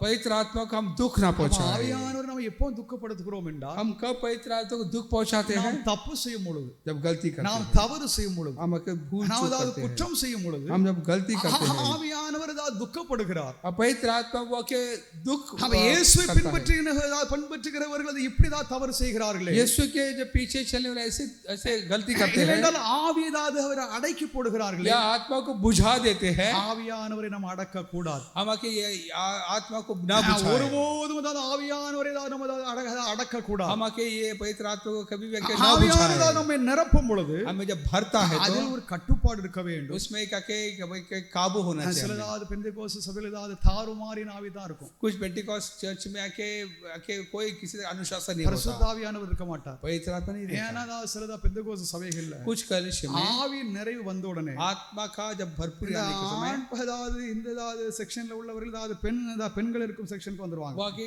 ऐसे भरते भरते यहाँ पर इस तरफ आ जाएंगे இந்த जहाँ पर जो சகோதரிகள் ladies இருக்கும் बैठे हैं। செக்ஷன் சகோதரிகள் இங்க ஆண் பக்கம் வந்துருவாங்க. और लेडीज की जो बैठे हैं वो के जेंट्स में आ जाते हैं। இவர்கள் அதாவது கட்டுப்பாடு இன்றி இவர்களது ஆவியில் बिना अनुशासन का कि आत्मा से भरते देखते हैं। தேவையில்லாமல் கூச்சலிட இடுவது, बेवजह की जो कि चिल्लाना। ஆவியின் நிறைவு என்பது ஒரு கட்டுப்பாட்டு, அதாவது ஒரு கண்ட்ரோல், ஒரு கட்டுப்பாடு நமக்கு அவசியம். पवित्र आत्मा इन्हें हमें अपने आप के बारे में काबू होना चाहिए। நாமத்திற்கு ஸ்தோத்திரம். प्रभु के नाम की महिमा। அதாவது இப்படி ஏதாவது சிட்டி ஏதாவது இப்படி நகரங்களில் ஏதாவது வசிக்கிற நாம், हम जो शहर में रहते हैं, நாம் அதாவது ஆராதனை ஏதாவது செய்வதில் பக்கத்து வீட்டுக்காரனுக்கு பிடிக்கிறது இல்லை. हम जो आराधना करते हुए अगल बगल के लोग पसंद இந்த ஆவியானது நாம் அதாவது ஆவியில் நிரம்புகிறது, அதாவது இந்த சத்தம் அது பிறருக்கு அது விசனமாக हम जो आत्मा से भरते वो दूसरों के लिए के आवाज की तरह है। நாம் ரொம்ப அறிவோடு நம்ம அதாவது புத்தியோடு செயல்பட வேண்டும். हम आके बड़े समझ से हम करें। ஒரு கட்டுப்பாடு உள்ள ஏதாவது ஒரு ஆராதனை செய்ய வேண்டும். एक आके हमारा आराधना में एक पाबंदी होना चाहिए. சொல்கிறார் என்றால்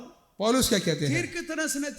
தீர்க்கதரிசனம் சொல்லுகிறவர்கள், जो नबूवत करता है, அந்த ஆவியானவருக்கு அதாவது கட்டுப்பட்டிருக்கிறவர்கள், वो आत्मा के जो अधीन रहते हैं, அதாவது ஆவியானவர் அவர்கள் இருந்து கிரியை செய்தாலும், पवित्र आत्मा जब उनसे क्रिया करता है, அந்த ஆவியானவருக்கு அந்த கட்டுப்பாடு, அதாவது கண்ட்ரோல் அதாவது ரொம்ப அவசியம். आज जो पवित्र आत्मा का जो आके एक कंट्रोल या एक पाबंदी होना चाहिए। काबू में पवित्र आत्मा काबू में होना चाहिए। கலகத்தின் ஆவியோ, जो डराने की आत्मा, தாறுமாறின் ஆவியோ, या इस प्रकार के आत्मा, அதாவது சிலவர்கள் பரிசுத்த ஆவியானவர் பெற்றிருக்கிறதாக சொல்லி அசுத்தாவியை பெற்றிருப்பாங்க. कई लोग पवित्र आत्मा पाया करके अशुद्ध आत्मा पाते हैं।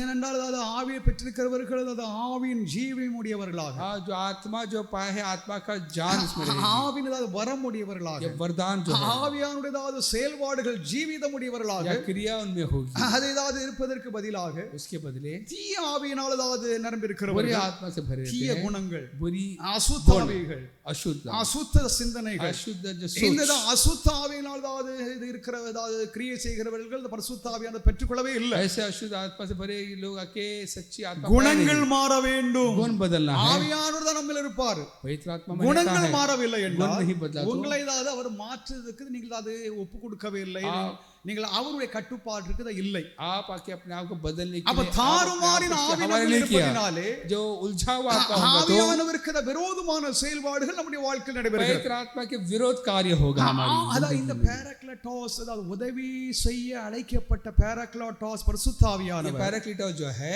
ஆறுதல் செய்பவர், जो तसल्ली देने वाला, வல்லமையும் सामर्थ, உற்சாகத்தையும் उत्साह, ஆறுதலையும் तसल्ली, தேறுதலையும் கொடுப்பவர், तसल्ली देता, आसरा देता है। ஹalleluya. हालेलुया। பரிசுத்த ஆவியானவர் தான் நமக்கு ஆறுதல் செய்கிறார். पवित्र आत्मा में तसल्ली देता है। ஆவியானவர் தான் இந்த ஏதாவது அவருடைய ஏதாவது நடத்தை, पवित्र आत्मा का जो अगुवाई जो है, ஆவியானவர் நம்மில் இருக்கிறார் என்றால் ஒரு ஏதாவது மாற்றம் இருக்க வேண்டும். पवित्र आत्मा में है तो हमें बदलावट होना चाहिए। ஒருவேளை நாம் ஏதாவது இந்த பரிசுத்த வாழ்க்கையிலே நாம் ஏதாவது சீக்கிரமாக நாம் ஏதாவது ஒரு முதிர்ச்சியை அடைய முடியாது. एक ही दिन में या एक वक्त आके हम पवित्रता में उस स्थिति तक नहीं पहुंचेंगे। ஹோலினஸ் என்பது அது இன்ஸ்டன்ட்லி உடனடியாக ஏதாவது உருவாகிறது இல்லை. पवित्रता जो कहते हैं वो आके अचानक आके जल्दी जल्दी भी नहीं। பரிசுத்தமாகுதல் அதாவது படிப்படியாக அது வளரக்கூடியதாகும். पवित्रता जो है कि वो धीरे धीरे आके वो आके நாம் ஒவ்வொரு நாளும் அதாவது வளர்ந்து கொண்டே இருக்க வேண்டும். हम हर दिन बढ़ना है। தேவனுடைய நாமத்திற்கு ஸ்தோத்திரம். प्रभु की नाम की महिमा। ஆனால் நீதிகரித்தல் என்பது लेकिन தேவன் நம்மை நீதிகரித்திருக்கிறார். प्रभु ने हमें धर्मी ठहराया தேவனுக்கு முன்பாக அதாவது நாம் அதாவது நீதிபரர்கள் हम धर्मी है प्रभु के सामने என்று தேவன் நம்மை பார்க்கிறார். प्रभु देखता है हमें। அப்ப நீதிகரிக்கப்பட்டவர்கள் பரிசுத்தமாக வாழுகிறார்கள், பரிசுத்த வாழ்க்கை செய்கிறார்கள். हम जो धर्मी ठहराए गए वो पवित्र जीवन जीते हैं। இங்கே பரிசுத்த ஆவியானவர் ஆறுதல் செய்பவர், यहाँ पवित्र आत्मा तसल्ली देता है। நமக்கு கவலை, हमारे फिक्र में நமக்கு பல பாரங்கள், कई तरह का जो பல बोझ में दबे हुए रहते நாம் हैं, அங்கலாய்க்கிறோம், हम कई बार के நமக்கு வழி फिक्र करते हैं, ரொம்ப திகில் அடைகிறோம். हम कई बार के हमको रास्ता पता नहीं चलता। அப்படிப்பட்ட நேரத்திலே ऐसे हालात में ஆவியானவர் पवित्र நமக்கு आत्मा ஆறுதல் செய்கிறார், हमें कंफर्ट நம்மை करता है, அவர் திடப்படுத்துகிறார், हमें के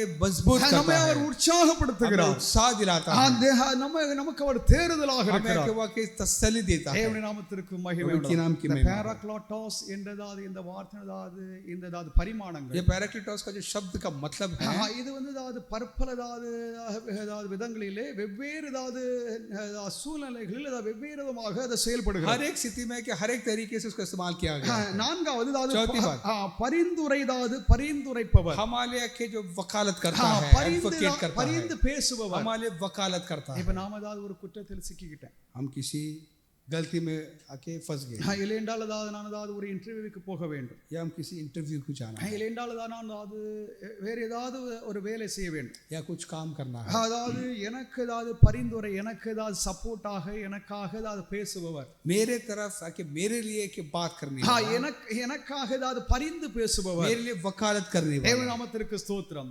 प्रभु के नाम. பரலோகத்தில் அதாவது இரண்டதாவது இந்த பரிந்து பேசுபவர்கள் இருக்கிறார்கள். दो जो है हमारे के आसमान में वकालत करता है. ஒன்று பிதாவுக்கு முன்பாக அதாவது நமக்காக பரிந்து பேசுவர் இயேசு, एक आके हमारे के प्रभु के सामने वकालत करने वाला यीशु है. இன்னொன்று அதாவது நமக்காக பிதாவிடத்தில் அதாவது பரிந்து பேசுவர் பரிசுத்த और ஆவியானவர். दूसरा के हमारे लिए के पवित्र आत्मा हमारे वकालत करता है. இவர் அதாவது ஆதரவு अளிப்பவர், ये हमारे लिए हमारा पक्ष में है, அதாவது துணை புரிகிறவர், हमारा मदद करते हैं, நமக்கு எல்லாவற்றும் உதவி செய்பவர், हमारे मददगार है वो. தேவ நாமத்திற்கு ஸ்தோத்திரம். के नाम की महिमा हो. நாம் பரிசுத்த ஆவியானவரை நாம் ஏதாவது எதற்காக பெற வேண்டும், எதற்காக நாம் அபிஷேகம் பண்ணப்பட்டிருக்கிறோம் என்பதை हम क्यों अभिषेक पाएगा, நாம் அதாவது ஒவ்வொரு நாளும் அதாவது உணர வேண்டும், அதில் நாம் வளர इस வேண்டும். बात को हर दिन समझना है, जानना है. ஹalleluya. हालेलुया. அந்த அதாவது உணர்வு இல்லாமலே நாம் இருந்தோம் என்றால், अगर वो समझ हमें नहीं होगा तो ஆவியானவர் நம்மிடத்தில் இருக்கிறாரா இல்லையான்னு சொல்லி தெரியாம போயிடும். हम इस बात से भी अनजान होंगे कि पवित्र आत्मा में है कि नहीं करके. மூன்றாவது तीसरी बात, விசுவாசிகள் அது நிரந்தரமாக வாசம் செய்யும்படியாக ஆவியானவர் தான் வந்திருக்கிறார். पवित्र आत्मा इसीलिए आया ताकि हम पर हमेशा के लिए हमारे साथ रहे. அது பிதாவின் வாக்குத்தத்தம் என்று वो पिता சொல்லி இயேசு சொல்கிறார். का वादा है वो. அப்போஸ்தலர்களில் 1 அதிகாரம் 4-5 வாக்கியங்களிலே, एक की किताब पहला अध्याय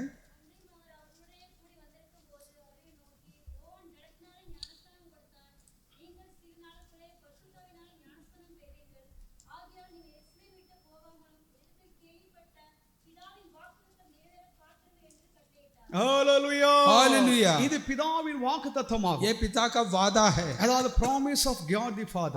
पिता का वादा है. அது பிதாவின் வாக்குத்தத்தம், பிதா தம்முடைய ஜனங்களுக்கு ஏதாவது கொடுக்கும், ஏதாவது கொடுக்க ஏதாவது கொடுத்திருக்கும் இந்த வாக்குத்தத்தத்தை நாம் பெற்றுக்கொள்ள வேண்டும். जो पिता ने अपने लोगों को जो वादा जो दिया है उसे हम पाना है.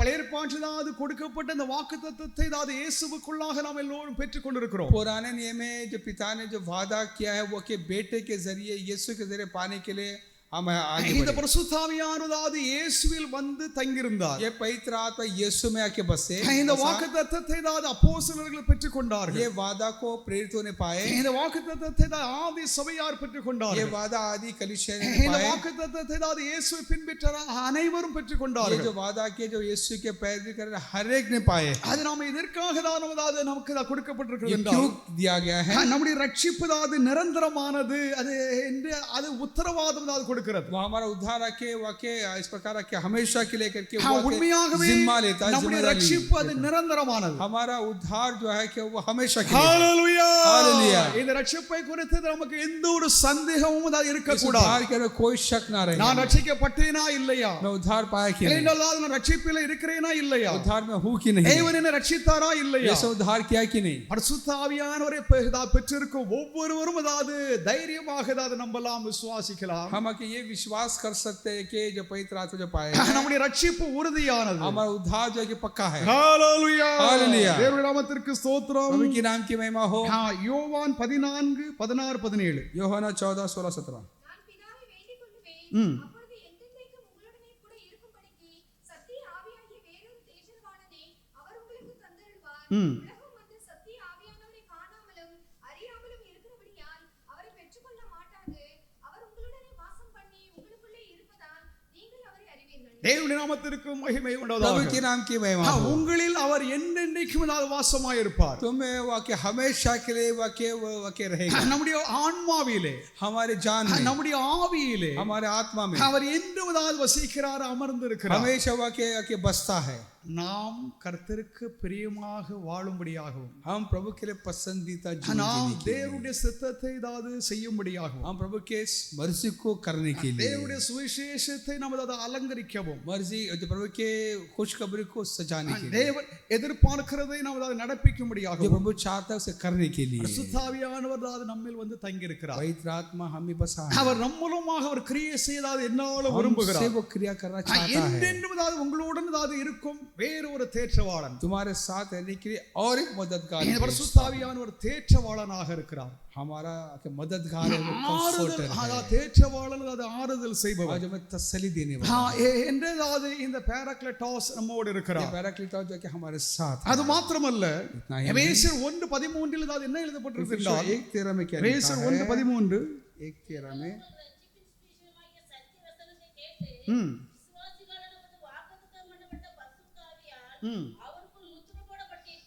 ம் தேவனுடைய நாமத்திற்கு மகிமை உள்ளதாக. प्रभु के नाम की महिमा हो। இங்கே ஆவியானவர் தான் நம்மை தான் முத்திரையிட்டிருக்கிறார் என்று பவுல் சொல்கிறார். पवित्र आत्मा हम पर मोहर किया है। அப்ப நாம தான் இயேசுவை விசுவாசித்த நாளில் இருந்து தேவன் அந்த நாளிலே முத்திரையிட்டார். आज जिस दिन हमने यीशु पर विश्वास किया तब से प्रभु ने हम पर मोहर के छाप लगाया। அந்த ரட்சிப்பு அது நிறைவானது. वो उद्धार के पूरा है, அந்த ரட்சிப்பு அது நிரந்தரமானது. कि हमेशा के लिए அது है, டெம்பரவரி கிடையாது, कि तत्काल அது नहीं, தற்காலிகமானது இல்லை. तत्काल नहीं है। அப்போ அதாவது ஆவியானவர் நம்மை முத்திரையிட்டிருக்கிறார். पवित्र आत्मा हम पर मोहर लगाया है। அதாவது ஒரு குப்பி எடுத்து ஒரு பாட்டில் या எடுத்துக்காங்க. किसी चीज को ले लीजिए அந்த आप, பாட்டில் ஏதாவது மருந்து ஏதாவது நிரம்பி இருக்கிறது. उस बोतल में जाके दवाई भरी हुई है, அதற்கு ஒரு கேப் இருக்குது, एक क्या इसमें ஒரு ढक्कन மூடி. होगी, அந்த மூடி மேல ஏதாவது ஒரு சீல் ஒன்று இருக்கும். उस ढक्कन में एक सील भी होगी। அந்த ஏதாவது சீல் வந்து ஏதாவது யாராவது அந்த பொருளை வாங்கும் பொழுது वो चीज को सामान को लेते हैं செக் பண்ணி பார்ப்பாங்க, இது வந்து ஏதாவது சீல் இருக்குதா இல்லையா. उसे चेक करते हैं, அந்த சீல் ஏதாவது உடைக்கப்பட்டிருந்தால் अगर सील टूटा तो அந்த பொருளை வாங்க மாட்டாங்க. वो नहीं लेंगे कोई। அப்போ தேவ ஆவியானவர் ஏதாவது நம்ம ஏதாவது ரட்சித்திருக்கிறார் என்றால், प्रभु की आत्मा में उद्धार किया, நம்மை ரட்சித்து அவர் முத்திரையிட்டிருக்கிறார். उद्धार के ऊपर मोहर किया We है, are sealed हम मोहर लगा, to that eternal redemption. वो आखिरी हमेशा அந்த के उस நித்திய छुटकारे के लिए, ரட்சிப்பு கண்டு ஆவியானவர் நம்மை ஏதாவது वो आखिरी முத்திரையிட்டிருக்கிறார். छुटकारे के लिए प्रभु की आत्मा हम पर मोहर किया है, ஆதலால் நம்முடைய ரட்சிப்பு நிரந்தரமானது. इसलिए हमारा उद्धार हमेशा के लिए। ஹalleluya. हालेलुया। பரிசுத்த ஆவியானவர் நம்மை முத்திரையிட்டிருக்கிறார். पवित्र आत्मा हमें मोहर किया है, அந்த முத்திரை ஏதாவது நம்ம ஏதாவது உடைப்பதற்கு அது யாருக்கும் அதிகாரம் கிடையாது. उसे तोड़ने के लिए कोई किसी का अधिकार नहीं है। ஆவியானவரை நம்ம பெற்றிருக்கிறோம் என்றால் அதனுடைய மகத்துவம் ஏராளமாக இருக்கிறது. पवित्र आत्मा अगर हमने पाया तो उसका महत्वता बहुत है। இந்நாட்டில் ஏதாவது ஆவியானவருடைய ஏதாவது அபிஷேகத்தை ஏதாவது மறுதலிக்கிற ஏதாவது சில ஏதாவது பிரிவுகளும் இருக்கத்தான் इन செய்கிறது. दिनों में के पवित्र आत्मा को इनकार करने वाले कुछ लोग भी हैं। அவர்கள் வந்து ஏதாவது இதை வந்து ஏதாவது ரட்சிப்பு ஏதாவது இரண்டாவது அனுபவம் என்று சொல்லி அவர்கள் அதை தள்ளி ये விடுகிறார்கள். उद्धार का दूसरा अनुभव करके उसे हटा देते हैं। இயேசு கிறிஸ்துவை விசுவாசித்தால் மாத்திரம் போதும். यीशु पर विश्वास करे इतना काफी है। இன்னொரு முறை ஏதாவது நம்ம காத்திருந்து ஆவியானவரை பெற்றுக்கொள்ள வேண்டும் என்ற வேறொரு அனுபவத்தை ஏதாவது அவர்கள் மறுதலிக்கிறார்கள். हाँ, जो इंतजार करके उसे पाना करके वो अनुभव को इनकार करते ஆனால் வேதம் ஏதாவது முற்றிலுமாக ஏதாவது தவறு என்று हैं। बाइबल इसे आके खारिज करता இயேசு है। சொல்கிறார், அதாவது அப்போஸ்தலரை பார்த்தல் ஏதாவது அமர்ந்திருந்த ஆவியானவருடைய வருகைக்காக அமர்ந்திருங்கள். यीशु ने अपने चेलों से कहा कि तुम आके इंतजार करो, ஆவியானவர் வந்து உங்களை அபிஷேகிக்க வேண்டும். पवित्र आत्मा तुमको अभिषेक அவர்கள் करना எல்லோரும் है। ரட்சிக்கப்பட்டவங்க தான். सब उद्धार पाए हैं। ரட்சிக்கப்பட்டவர்களுக்கு ஏதாவது ஆவியானவர் கொடுக்கப்படுகிறார். उद्धार पाए लोगों को पवित्र आत्मा देता அப்போ है। சில நேரங்களில் ஏதாவது இது வந்து ஏதாவது அந்த ரிவர்ஸாக சில ஏதாவது நேரங்களில் ஏதாவது நடைபெறும். कई बार के उल्टा भी होता है। சில நேரங்களில் இயேசுவை விசுவாசிக்கிறவர்கள் ஏதாவது இயேசுவை விசுவாசித்து வருவாங்க. कुछ लोग यीशु पर विश्वास करके आते हैं, ஏதாவது அவர்கள் வந்த உடனே ஏதாவது ஆவியின் அபிஷேகத்தை பெற்றுவாங்க. आते अभिषेक पा लेते हैं। அதற்கு பின்பு ஏதாவது அவர்கள் வந்து ஏதாவது பாவரிக்கை செய்தோ ஏதாவது எப்படியோ ஏதாவது ஞானஸ்நானத்தை பெறுவாங்க. उसके बाद बपतिस्मा लेते இந்த हैं। ரட்சிப்பின் ஏதாவது இந்த ஆர்டர், ये जो उद्धार का जो क्रम जो है, இது வந்து ஏதாவது சில நிலையில் ஏதாவது முன் பின்னாக ஏதாவது இருக்கிறது. ये आगे पीछे होता है। என்றாலும் இயேசுவை விசுவாசிக்கிறவர்களுக்கு ஏதாவது கொடுக்கப்பட்டு இருக்கும் ஏதாவது பிதாவின் வாக்குத்தத்தமாகும். यीशु पर विश्वास करने वाले के लिए पिता का जो वादा है देते அது हैं। மாத்திரமல்ல, ஆவியானவர் சபையில் ஏதாவது வாசமாய் இருக்கிறார். पवित्र आत्मा कलीसिया में रहता है। ஆவியானவர் நம்மில் வாசமாய் இருக்கிறார். पवित्र आत्मा हम में निवास करता 1 है। கொரிந்தியர் 3:16 पहला कोरिन्थियस 1 கொரிந்தியர் 3:16 16 ம் தேவனுடைய நாமத்திற்கு மகிமை உண்டதாக. प्रभु के नाम की महिमा हो. தேவ ஆவியானவர் நம்ம வாசமாய் இருக்கிறார் என்பதை நாம் அறிந்திருக்க प्रभु வேண்டும். की आत्मा हमें निवास करता है कि इस चीज को के हम बाकी याद रखें. நாம் தேவனுடைய ஆலயமாக இருக்கிறோம். हम प्रभु का मंदिर है. கிறிஸ்துவுடைய சபைதாது கிறிஸ்துவுடைய ஆலயமாக இருக்கிறது. प्रभु का कलीसिया प्रभु का मंदिर है. அந்த சபை என்பதாது விசுவாச ஜனங்களது ஆலயமாக இருக்கிறார். आप विश्वासी लोगों के एक मंदिर है. ஆவியானவர் நம்மில் வாசமாய் இருக்கிறார். पवित्र आत्मा हम में निवास करता है. ஆவியானவர் நம்மை நிரப்பி இருக்கிறார். हमें भरता है. ஆவியானவர் நாம் என்னாலும் நிரம்பி இருக்க आत्मा से வேண்டும். भरे रहे தேவ हम. நாமத்திற்கு ஸ்தோத்திரம். प्रभु के नाम की महिमा அவர் हो. என்னாலும் நம்மில் வாசமாய் இருக்கும்படியாகவே அது அனுப்பப்பட்டிருக்கிறார். हमेशा हमारा साथ देने के लिए भेजा गया है. அவரது கொஞ்ச காலம் நம்மோடு இருக்கவதாவது பின்பதாவது ஒரு பெரிய அதாவது பின்வாங்கி செல்வோம் அப்படி அல்ல. ऐसा नहीं कि वो थोड़ा दिन रह के चला जाता है. அவர் நம்மில் வாசமாக हमें இருந்தாலும் निवास करता है. நாம் ஆவியானவருக்கு விரோதமாக நாம் செயல்பட்டு கொண்டிருக்கும் பொழுது अगर पवित्र आत्मा के खिलाफ अगर कुछ काम करते हैं ஆவியானதாவது வெளியேறியதாவது நம் பக்கத்துல இருப்பார். हमसे की तरह हट के रह जाता है. இது என்ன பண்ணுகிறான்னு பார்த்துக்கிட்டே இருப்பார். वो क्या करते दिखता है. நம்மை விட்டு போக மாட்டார். हमसे दूर नहीं जाता. அது எப்படி தெரியுதுன்னா वो कैसा करके. இந்த சிலவங்க இருக்கிறாங்க. एक भाई है. அதாவது பாவம் செய்து ஏதாவது கர்த்தருடைய சபையை விட்டு ஏதாவது வெளியே போயிருவாங்க.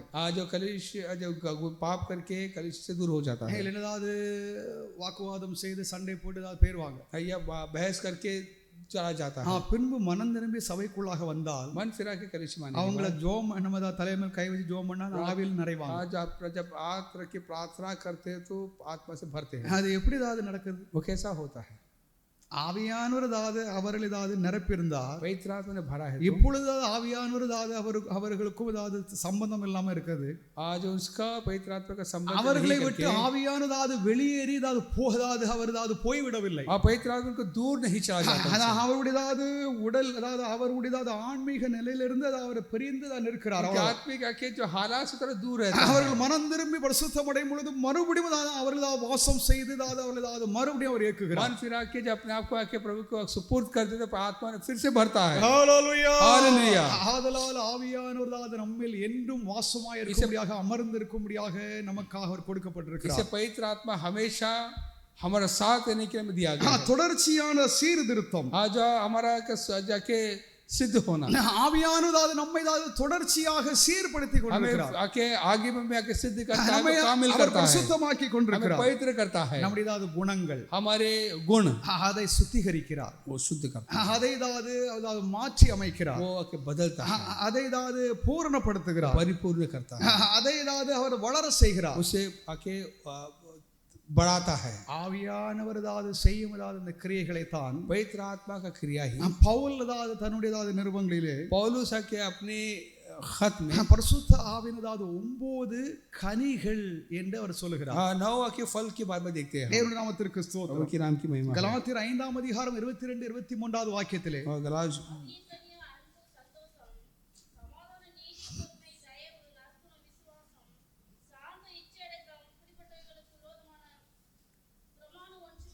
தேவனுடைய நாமத்திற்கு மகிமை உண்டாவதாக. प्रभु के नाम की महिमा हो. பரிசுத்த ஆவியானவர் நமக்குள் पवित्र आत्मा हम में உருவாக்கும் குணங்கள் जो हम में के उत्पन्न करने वाला गुणों को देखते हैं. அதாவது பரிசுத்த ஆவியின் கனிகள் அல்ல. जो पवित्र आत्मा का जो फल देखते हैं फले नहीं. இப்போது 9 கனிகள் இங்க சொல்லப்பட்டிருக்கிறது. 9 फलों के बारे में देखते हैं. ஆனால் இது ஆவியானவர் நமக்குள்ள உருவாக்கும் கனி அதாவது ஒருமையில் நம்ம இதை வழங்கிக் கொள்ளலாம். एक में आके उसको आके देखना है. இது 9 கனிகள் 9 கனி பரிசுத்த ஆவியானவர் என்று சொல்லி நம்ம பொதுவாக நம்ம அதை வாசிக்கிறோம், நம்ம அதை தியானிக்கிறோம். 9 फलों के बारे में यहाँ पर नहीं देखा. அது கனிகள் என்றாலும் फलो होने के बाद भी 9 கனி என்று வேதம் ये 9 भी आके फल है पवित्र आत्मा का देखते हैं. தேவனுடைய நாமத்திற்கு ஸ்தோத்திரம். प्रभु के नाम की महिमा हो. நமக்குள்ளாக ஆவியானவர் உருவாக்கும் கனியாகும். हमें के उत्पन्न करता है पवित्र आत्मा. அன்பு, प्यार, கிறிஸ்துவை போல நம்ம நடக்க வேண்டும். और मसीह जैसा चलना. யோவான் 13ஆம் அதிகாரம் 34வது வாக்கியத்திலே யோவான் 13:34 34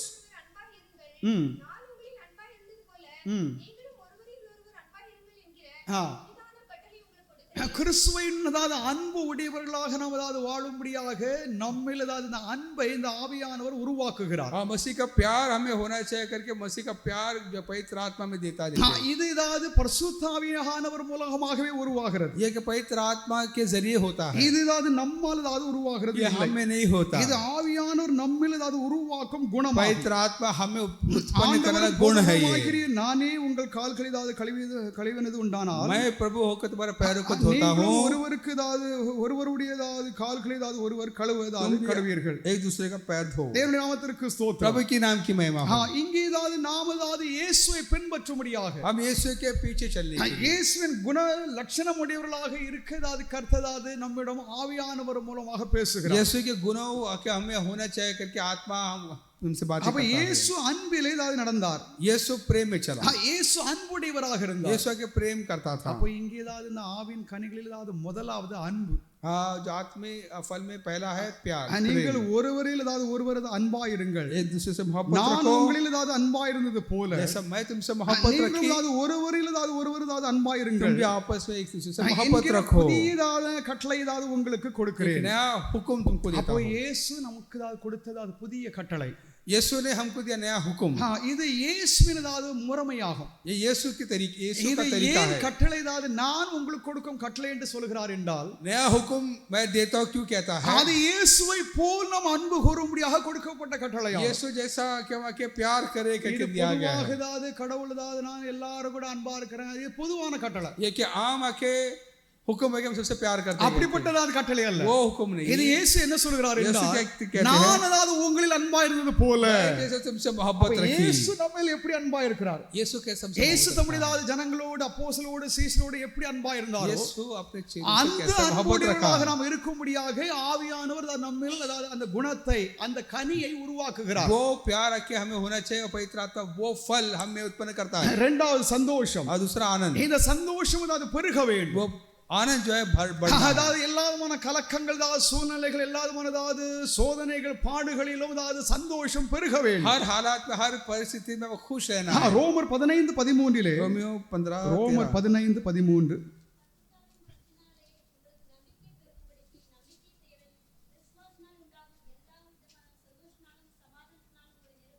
எல்லா விதமான சந்தோஷத்தினாலும் அதை நிரப்புவார். हर एक खुशी से तुम्हें मामूल தேவ ஜனங்கள் சந்தோஷமாக இருக்க வேண்டும். प्रभु के लोग खुश रहना है, மகிழ்ச்சியாக இருக்க வேண்டும். खुश रहना है. இந்த உலகம் அதாவது சபிக்கப்பட்ட தீய உலகம் தான். ये है कि शापित दुनिया है. இந்த உலகத்திலே நாம் அதாவது நிம்மதியோ அதாவது ஒரு இளைப்பாறுதலோ நாம் அதாவது தேட முடிவது இல்லை. ना आराम ना चैन मिल सकता. ஆனால் ஆவியானவர் மூலமாக पवित्र आत्मा के जरिए ஆவியானவருக்கு நாம் காத்திருந்து पवित्र आत्मा का इंतजार करते हैं. அவருடைய கிருபையை பெறதாவது நாம் ஆயத்தமாக இருந்தோம் उसका என்றால் अनुग्रह के लिए अगर इंतजार करेंगे, तैयार रहेंगे, அவர் तो நம்மில் சந்தோஷத்தை உருவாக்குவார். हमें वो खुशी, वो நாம் आनंद எல்லாரும் का சந்தோஷமாக இருக்க வேண்டும். हमेशा खुश रहे. ஒருவேளை ஏதாவது நமக்கு விரோதமாக மற்றதாவது சந்தோஷமற்ற காரியங்களை செய்தாலும் कई हमारे बारे में के जो हमें नाखुश करने की काम किया हुआ, ஆவியானவர் நம்மில் நிரப்பியிருந்தால் पवित्र आत्मा भरे रहेंगे तो, ஆவியானவர் நமக்குள்ளாக இருந்தால் हमें रहेंगे तो நாம் சந்தோஷமாக இருக்க முடியும். हम खुश रह सकते हैं. ஏன்னா இயேசு அப்படி இருந்தார். यीशु ऐसा रहा. இயேசுவுக்கு ஏதாவது பலத்த நெருக்கடி, बहुत ही उसकी तकलीफ भी थी. அவர் ஏதாவது பல விதத்திலும் சோதிக்கப்பட்டார். हर तरह से ஆனால் आजमाया அவர் ஏதாவது சந்தோஷமாக இருந்தார். गया. खुश रहा, அவர் நிறைவாக இருந்தார். भरपूर था. அவருக்கு எந்த ஒரு ஏதாவது கலக்கமோ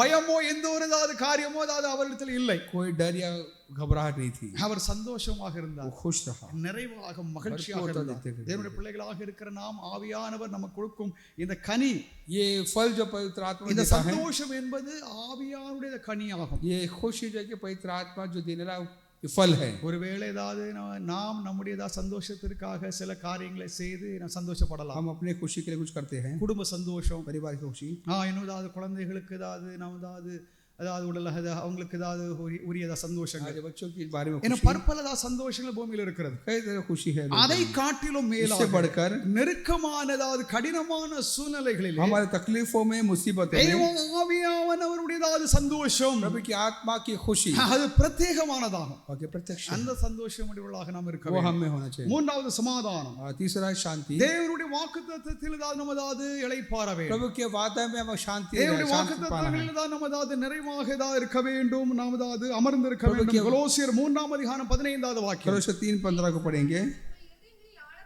தேவ சமாதானம் உங்களுடையதாவது இருதயங்களில் ஆள கடவது. நீங்கள் ஒரே இதற்கென்று ஏதாவது நீங்கள் அது ஒரே சரீரமாக அழைக்கப்பட்டிருக்கிறீர்கள், நன்றி அறிதல் உள்ளவர்களுமாய் இருங்கள் என்று சொல்லி பவுல் சொல்லுகிறார். प्रभु की शांति तुम्हारे दिल में सुकून தேவ देखते हैं, சமாதானம் நம்முடைய இருதயங்களை ஆள வேண்டும். प्रभु की शांति हमारे दिल में தேவன் सुकून நம்மை करे, ஆள வேண்டும். प्रभु हम पर இதுதான் राज करे। பரிசுத்த ஆவியானவருடையது கனியாகும். ये पवित्र आत्मा का फल है। நான்காவது चौथी बात நீடிய பொறுமை. धीरज देखते हैं। யாக்கோபு 5ஆம் அதிகாரம் 8வது வாக்கியத்தில், याकूब 5:8 को, யாக்கோபு 5:8, நீங்களும் நீடிய பொறுமையோடு இருந்து உங்கள் இருதயங்களை ஸ்திரப்படுத்துங்கள், கர்த்தரின் வருகை சமீபமாய் இருக்கிறதே. நமது அந்த நீடிய பொறுமை ஏதாவது இருக்க வேண்டும். हमारे धीरज रखना है, தேவனுடைய ஏதாவது ஆசீர்வாதத்தை நாம் பெற, प्रभु की आशीर्वाद को पाने के लिए। தேவன் மேல் ஏதாவது வைத்திருக்கும் நம்பிக்கையினால் ஏதாவது நமக்கு ஏதாவது உண்டாயிருக்கும் ஏதாவது எல்லா ஆசீர்வாதங்களை பெற்றுக்கொள்ள பொறுமை ரொம்ப அவசியம். आज प्रभु का जो सारे वादा को हमारे मिरास करने के लिए धीरज परसिवरेंस, நாம் சீக்கிரமாக கோபப்படக்கூடாது, जल्दी गुस्सा नहीं करना, ஆத்திரப்படக்கூடாது, जल्दी எரிச்சல் அடையக்கூடாது, गुस्सा नहीं करना, அதனால தான் அது பொறுமை ரொம்ப அவசியம். सब्र की जरूरत है, நமது எல்லா விதத்திலும் பொறுமை காக்க सब வேண்டும். में सब्र करना இந்த है। பொறுமை தான் நமக்கு ஏதாவது இயல்பாக சுயமாக ஏதாவது வருவது இல்லை. ये सब्र जो है धीरज आके अचानक नहीं आते हमको। அப்படி இருக்கிறவர்கள் எல்லாம் நம்ம ஏதாவது பாராட்டலாம். ऐसा रहते तो तारीफ कर सकते हैं इसकी। ஒரு சம்பவத்தை நான் அதாவது கேட்டேன். एक संभव सुना मैंने, அப்போ மற்றவர்கள் ஏதாவது அதை பார்த்தவர்கள் சொன்னார்கள், उन्हें कहा ஐயா அவர் ரொம்ப பொறுமை காத்தாரியா. बहुत है कि वो आके सब्र करने वाला இது தேவனுடைய ஏதாவது பொறுமையா. है। ये प्रभु का सब्र है। அப்படிப்பட்டத ஒரு கிரிட்டிக்கல் சிச்சுவேஷன், ऐसे हालात में, அப்படிப்பட்டது ஒரு கடினமான சூழ்நிலையிலே, ऐसे सिचुएशन में, அதாவது ஒரு ரொம்ப அசிங்கமான மோசமானதாவது ஒரு காரியத்திலே ऐसे हालात में ஒரு ஊழியர் ஏதாவது ரொம்ப அமைதியாக ஏதாவது போயிட்டாருன்னா அதாவது மற்றவர்கள் என்ன சொல்கிறார்கள் என்றால், ஐயா அவர் ரொம்ப பொறுமை காத்தாரி. सेवक अगर खामोश गया तो ये बहुत के धीरज आके அது அவரால் உண்டானதல்ல. ये उससे नहीं हुआ। அதை குறித்து ஏதாவது அவர் தான் யாருக்கிட்டும் பெருசா பேசவும் இல்லை. उसके बारे में बड़ी बात भी நான் नहीं, பார்த்தவர்கள் அதை குறித்து அது என்கிட்ட சொன்னாங்க. जो कहा, जो सुनन ने कहा मुझे, அப்போ அது தேவனுடைய ஏதாவது குணமாகும், ये प्रभु का गुण है, பரிசுத்த ஆவியின் குணமாகும். पवित्र आत्मा का गुण है। பொறுமை நீடிய பொறுமை காத்தல். धीरज आके रखना। நாம் ஏதாவது எல்லா விதத்திற்கும் கோபப்பட்டுக்கிட்டு ஏதாவது எரிச்சல் பட்டுக்கிட்டு ஏதாவது ஆத்திரப்பட்டுக்கிட்டு இருப்பது அது ரொம்ப ஏதாவது ஒரு கீழ்த்தரமான ஒரு हम புத்தியாகும். सब में गुस्सा करना एक गलत बात है। அதாவது கோபப்பட வேண்டியதாவது இடத்துல கண்டிப்பா பட்டதான் गुस्सा जहाँ पर करना है, गुस्सा करना நாம் है। கோபப்படாமல் இருந்தோம் என்றால் தான் பேடின்னு சொல்லிடுவாங்க. பேடி अगर नहीं करते तो गलत बात है। देखिए பேடினா அதாவது ஆணும் இல்லும் ஏதாவது பெண்ணும் இல்லாத ஒரு ஜந்து, ऐसा जो आके जो ना औरत है ना मर्द है, எந்த உணர்ச்சி இல்லாத ஒரு மனிதன். बिना किसी सुन के। கோபப்பட வேண்டிய இடத்துல கண்டிப்பாக गुस्सा जहाँ पर கோபப்பட்டே करना है, ஆகணும். वहाँ पर गुस्सा करना है। இயேசு தான் கோபப்பட்டார். यीशु गुस्सा किया, அவர் நீதியின் கோபம் உடையவராக நீதிக்காக தான் அவர் वो கோபப்பட்டார். धर्मी के लिए वो गुस्सा किया, அது தெய்வீக பரிசுத்தமாகும். वो ईश्वर நாம் पवित्रता யாரும் है। தான் தெய்வீக பரிசுத்தமோ அதாவது அந்த நீதிதான் உடையவர்களாக நம்ம ஏதாவது கோபப்படுகிறது இல்லை. ईश्वर पवित्रता में नहीं है वो। இங்கே ஆண்டவருடையதாவது இந்த கனியை நாம் தான் தியானிக்கும். प्रभु के उस फलों को देखते हैं। நீடிய பொறுமை உள்ளவர்களாக இருக்க வேண்டும். धीरज है रहना है। நாம் சீக்கிரமாக ஆத்திரப்படக்கூடாது, हमें जल्दी गुस्सा नहीं करना है, சீக்கிரமாக கோபப்படக்கூடாது, जल्दी गुस्सा नहीं करना है, இல்லைனால் சினம் கொள்ளக்கூடாது या गुस्सा नहीं என்று करना है। வேதம் நமக்கு சொல்லுகிறது. बाइबल कहती है, ஐந்தாவது தயவு.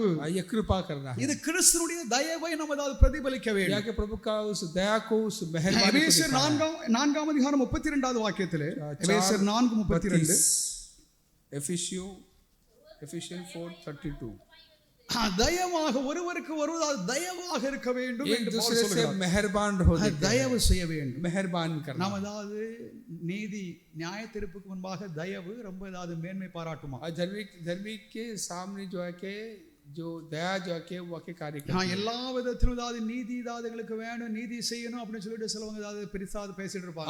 हम पर आके इंसाफ करो ஆனா कहते हैं, இதை மறந்துடுவாங்க. ये भूल जाते हैं। ஐயோ கொஞ்சம் தயவு பாராட்டுவோம், थोड़ा दया भी करें, கொஞ்சம் தயவு செய்வோம் थोड़ा मेहरबान என்று भी, இது அவங்களுக்கு மனசுல இருக்காது. ये उनके मन में नहीं होगा। இயேசுவானதாவது தயவு செய்தார். यीशु आके दूसरे पर मेहरबान அவர் रहा, ஏதாவது பிறர் மேல் ஏதாவது தயவு ஏதாவது दूसरे பாராட்டினார். को सब मेहरबानी। இது பரிசுத்த ஆவியானதாவது கொடுக்கும் ஏதாவது ये கனியாகும். पवित्र आत्मा देना के ये फल है।